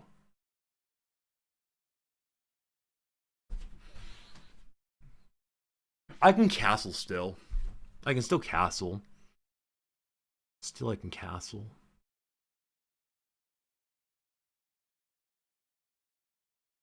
Huh. Oh boy. Oh boy, oh boy, oh boy. I bet there's a way I can use the queen and the white bishop to get something good going in here. Okay. If I put my queen here and move the white bishop in, that's a pretty good start. I would need to get someone on the back line also. Okay, wait. With him right here. No! Fine, whatever. Fine, whatever. What am I trying to do? I should have castled. I should have castled. No, it doesn't. It doesn't matter. We're good. We're good. Everything's fine. Everything's fine. We're good. I don't know what I'm doing. I genuinely don't know what I'm doing. Not even a little bit. I'm just not being able to develop safe moves that put me up. Like again, that all of my important pieces end up stacked here pretty bad. That's a check. We knew it was coming at some point. Like we knew the check was coming. I just couldn't keep eyes on it. Fine, whatever. You know, whatever. GG friend, GG. Good game. I should have taken my queen there incidentally. I think my annoyance at what I'd done there has looked away. Like, oh, the student is doing so poorly I can't even watch. Oh no, that clarinet soloist must look away. Yeah, we're getting wrecked back here now. Fun.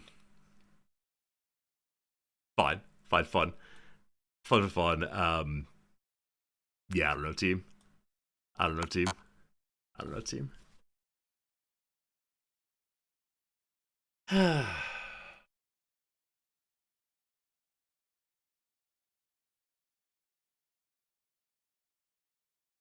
Wait a second.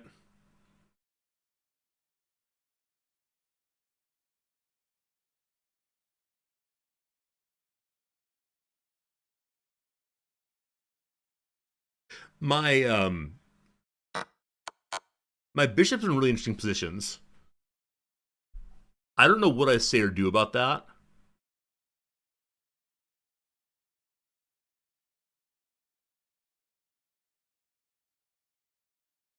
Okay, he can't move there. He can move there. Oh, this is so bad. I can't see it well enough. I can't see what's happening here well enough. So he can't move there. He can't move there.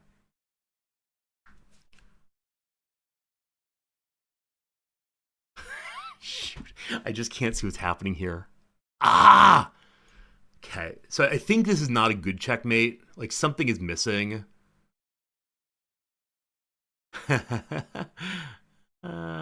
Team. Oh, I wish I were smarter. There must be a way of doing something here.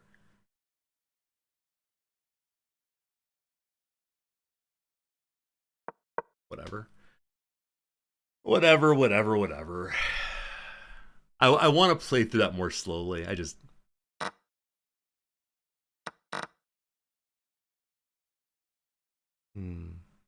I've gone through a variety of emotions very quickly in the past few minutes. I mean, he's plus 17, so at this point, you know, we're good, whatever. But that was very unfortunate. Yeah. I mean, fair.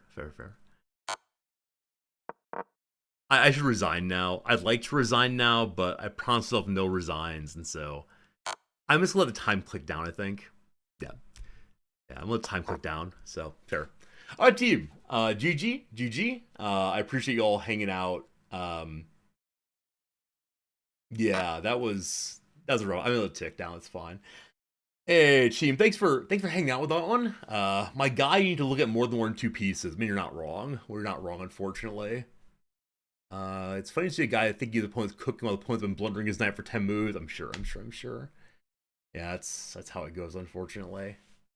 Although something at the end is not enough time. Gamebridge, I think you're right. I wish I had time to talk through and think through it, but it's tough, unfortunately. Yeah, it's unfortunate, my friends. I'm sorry for that. Yeah, I honestly don't recall what my major issues were here. Hey, Timmy, how's it going? I'm third in your recommendation algorithm. Well, welcome on in. I hope you're doing well there. Hey, we're still 300 exactly. We're still exactly 300 there. That's pretty cool. Uh, yeah. So I'm glad we're still 300. Yeah, I need a moment to breathe my way through this one. So at no point did I think to myself, I know what I'm doing aggressively. Like, though I was playing as white, at some point at some point I felt I was ending up profoundly defensive. I just couldn't find a way forward because I know I lost 3 pawns early. That's what it is. Yeah, the 3 pawn early was definitely an issue. And then yeah, my pieces ended up over here. So I'd like to see my review, please. And yeah, yeah. I felt good for a little bit. Look at that. There actually was a positive period. And look at, see, these are the swings you probably only see at our elo. Like these wild, wild swings that indicate no one has any idea what they're doing. I had 6 blunders. Now, I suspect that some of them were at the end where I wasn't sure what I was doing, but at the end I had them. Probably so, but it was not great. Okay. I wish to see some blunders, please. Okay. D3 is a timid move. Right. So this is where I started giving up tempo, I believe. D3 is a timid move that protects the E4 pawn and allows the dark square bishop to develop, but traps the light square bishop behind the pawn chain. I think I may have said exactly that. I may have said exactly those words.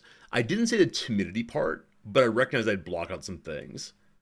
So instead of being so passive there, I don't know. It's a book move apparently, but it could have been better while white to like attack the pawn probably directly. Yeah. I was just trying not to use the knight so much early. Yeah, yeah. I guess, friends, which do you prefer in this moment, which I realize is very, very early? Do you prefer number one, the move I made, namely um, queen pawn forward, or do you prefer knight f3? One for the first one, two for the second one. I think the more aggressive opening is probably better for me because, yeah, we prefer two. Everyone prefers two. All right, very good. Thank you. Thank you. Thank you. Yeah. I think if I were playing black, this would make more sense. But it's a weak opening. I see that. Okay. So on we go though. You prefer uh KC3. KC3. Knight to here instead.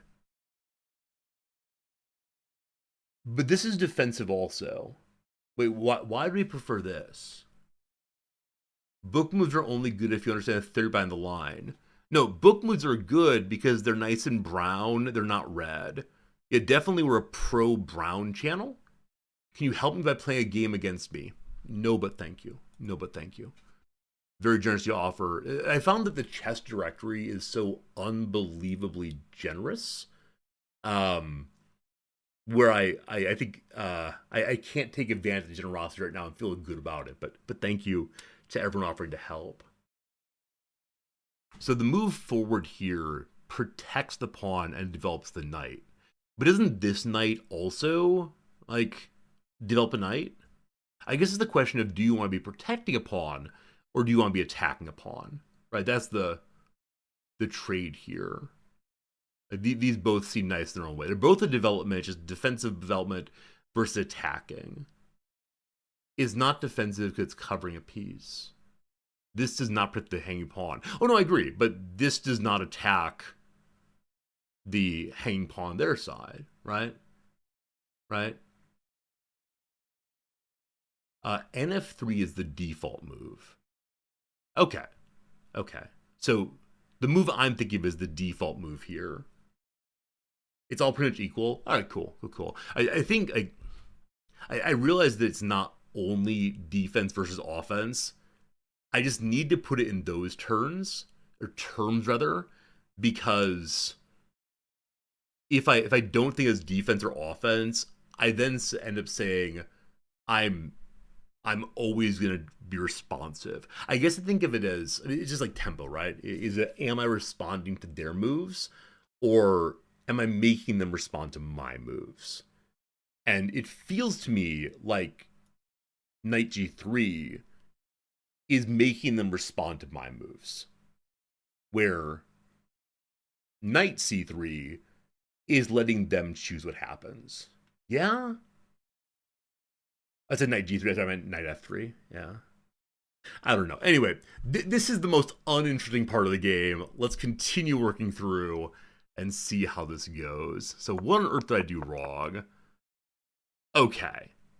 They really don't like that I went ahead and threw G out. I think, like I said, this actually may be the part where I said, I don't know what to do. Everything feels congested. Let's just move a pawn. I probably said exactly that, because I would like to develop more pieces, right? And this is a case where we're moving a knight twice. Now, I clearly saw this as a possible move, right? We saw, we would take this and then they would take us, and what's the point? But moving a pawn isn't a good move. But I've been told repeatedly, don't touch any piece twice, right? Don't push any piece twice. And because of that, it's moving a piece twice. I don't know. Let's move a bishop. Well, this one I can't move, right? That one can't really move. This one I looked at, but I said, like, here it's being attacked. Here's being attacked. Here's being, like, here it's free, but so what? And I guess I don't fully understand.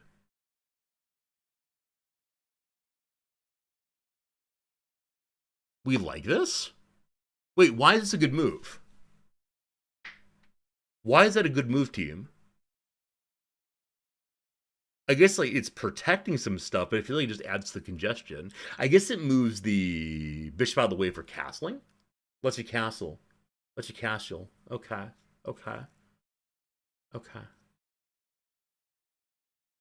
Huh. All right, thank you for thinking through that with me. So it's okay with this move.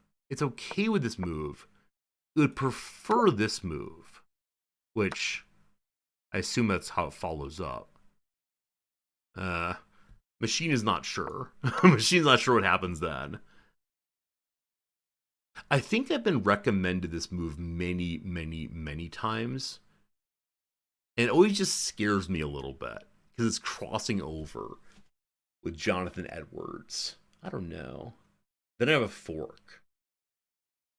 I have a fork from here. But I have a fork on... Or do you mean if they attack me here? If they attack me here, I don't have a fork, I'm pretty sure.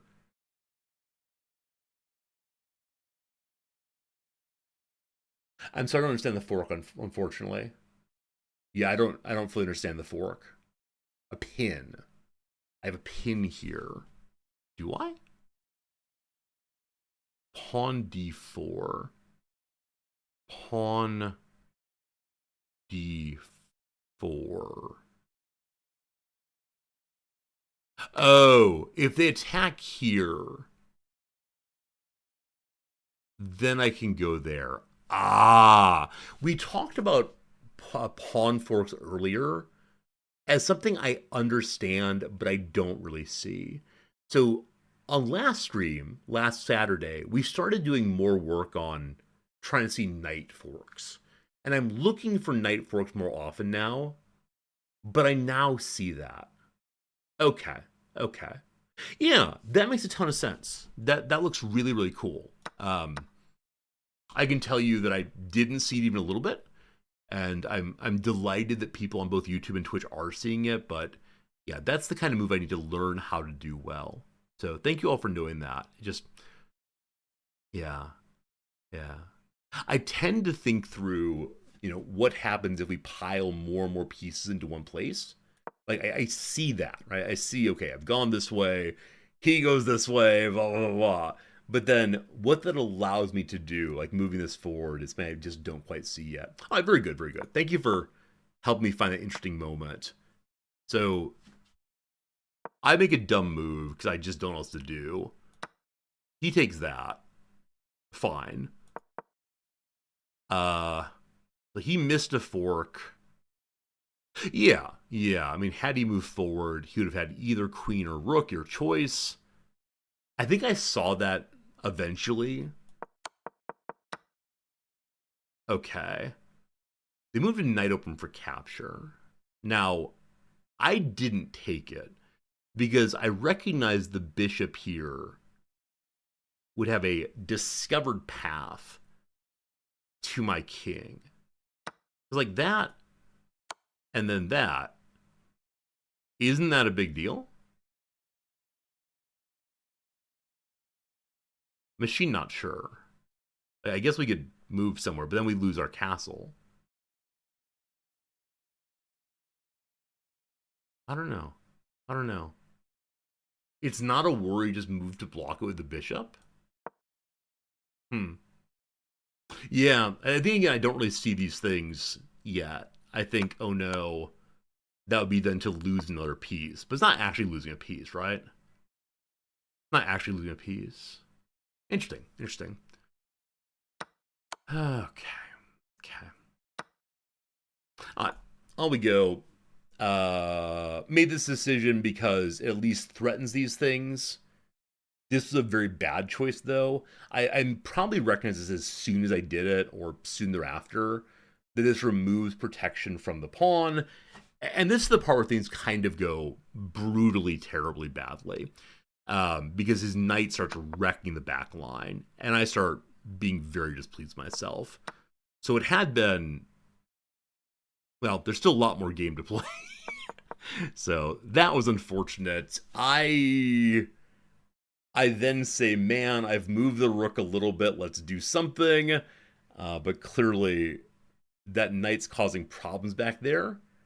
I missed a free knight like 20 times. So at this point, I could have attacked his knight. I mean, I see that the knight is in the back line. That suggests I move the queen to here.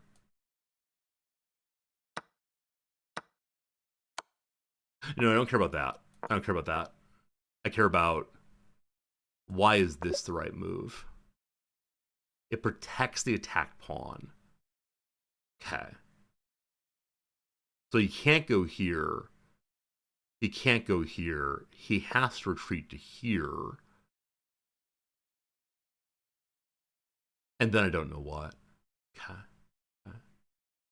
Bro, you have to calculate what's after that. I love that YouTube person calls me bro. I'm definitely not a bro person. You understand that every other day of the week I wear a jacket and tie here? Take the knight. But it's his turn. Right? So he goes here. Oh, I take it with the, well,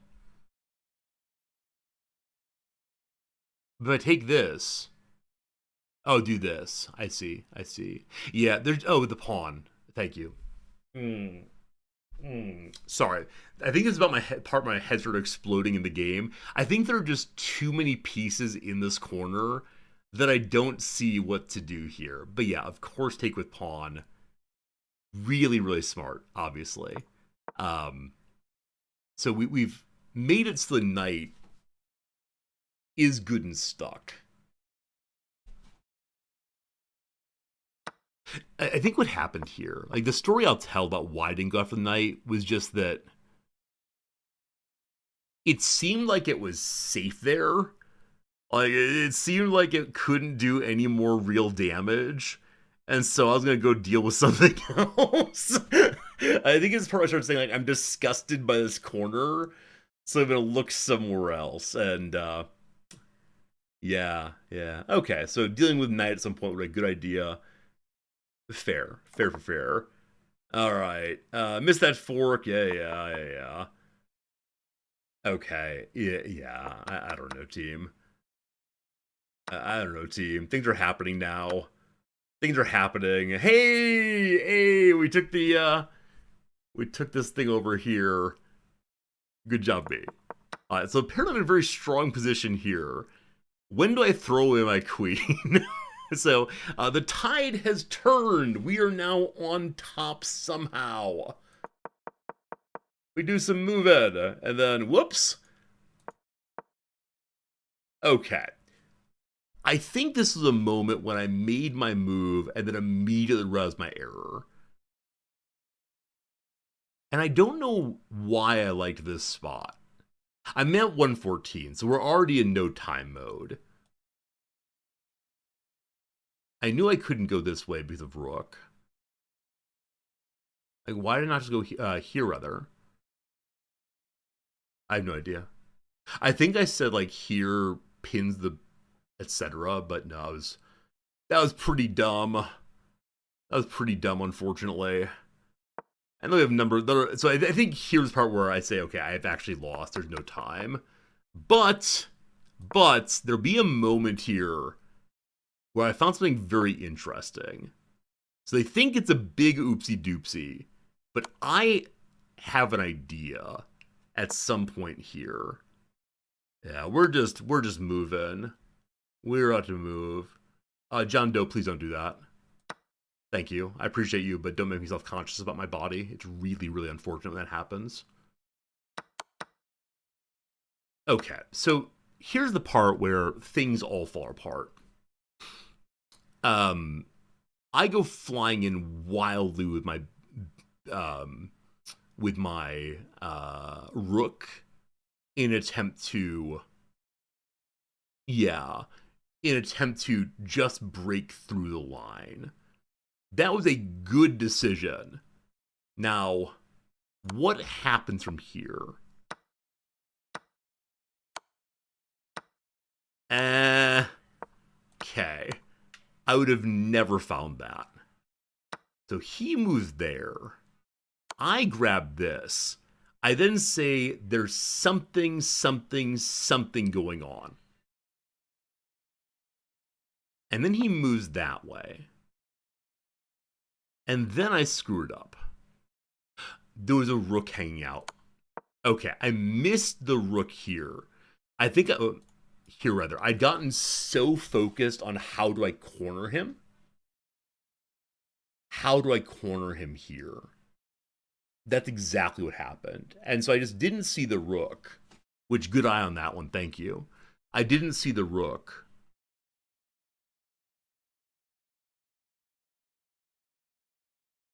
Yeah, and that's all. That's all. We got overly excited about cornering, and I'm at 36 seconds here, so I forgive myself every error, but it is definitely a moment of, I didn't notice that. I have mate in 3. I felt the possibility of a checkmate. I knew there was something here, but if you get in close, most likely they take you.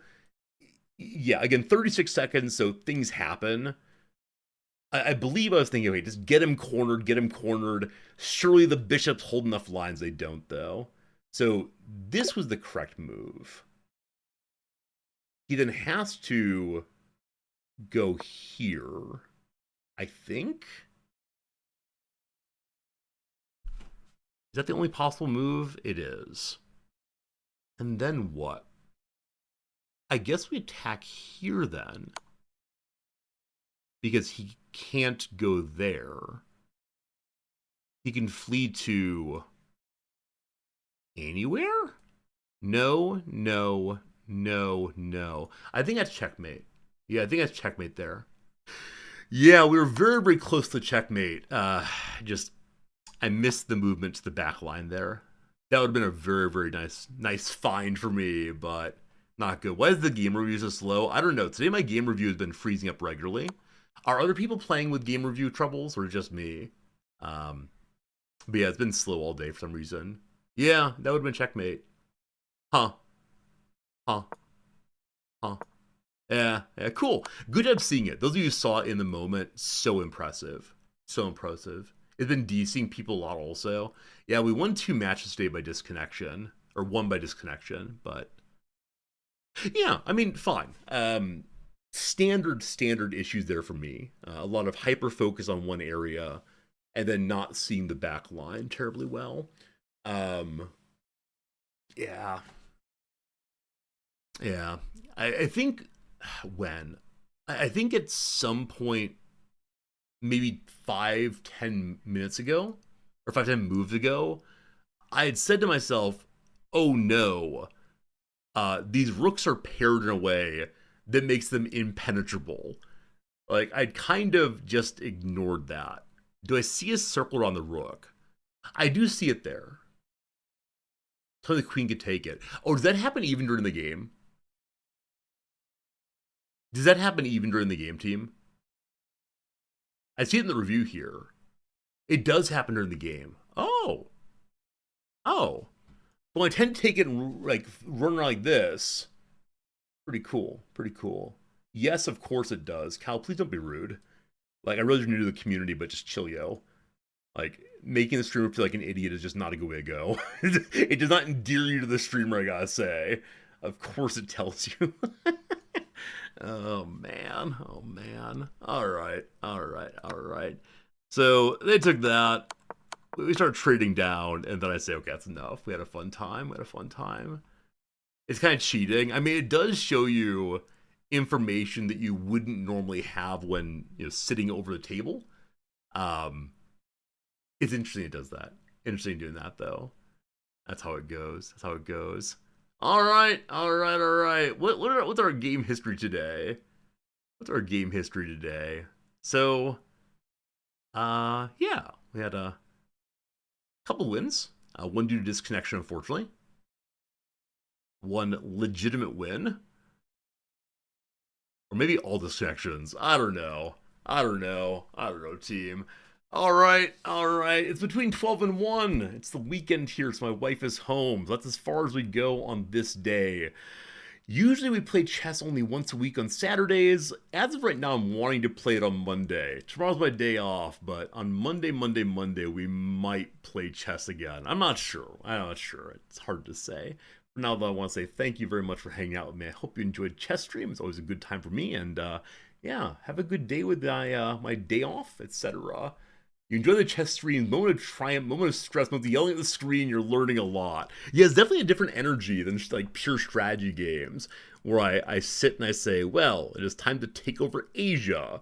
And rarely is there an, oh no, I've thrown it all away. I think that in chess, so much rides on every single decision that it's really, really easy to throw it all away. It's very easy to say, totally under control. Oh, no, it's not. And we at least 2 or 3 of those today. Anyway, team, appreciate the heck out of you. We'll see you in a couple days here. Take care of yourselves. Have a good weekend. Be relaxed. Be enjoyed. That's right, enjoyed. And I'll see you again soon. Goodbye, friends.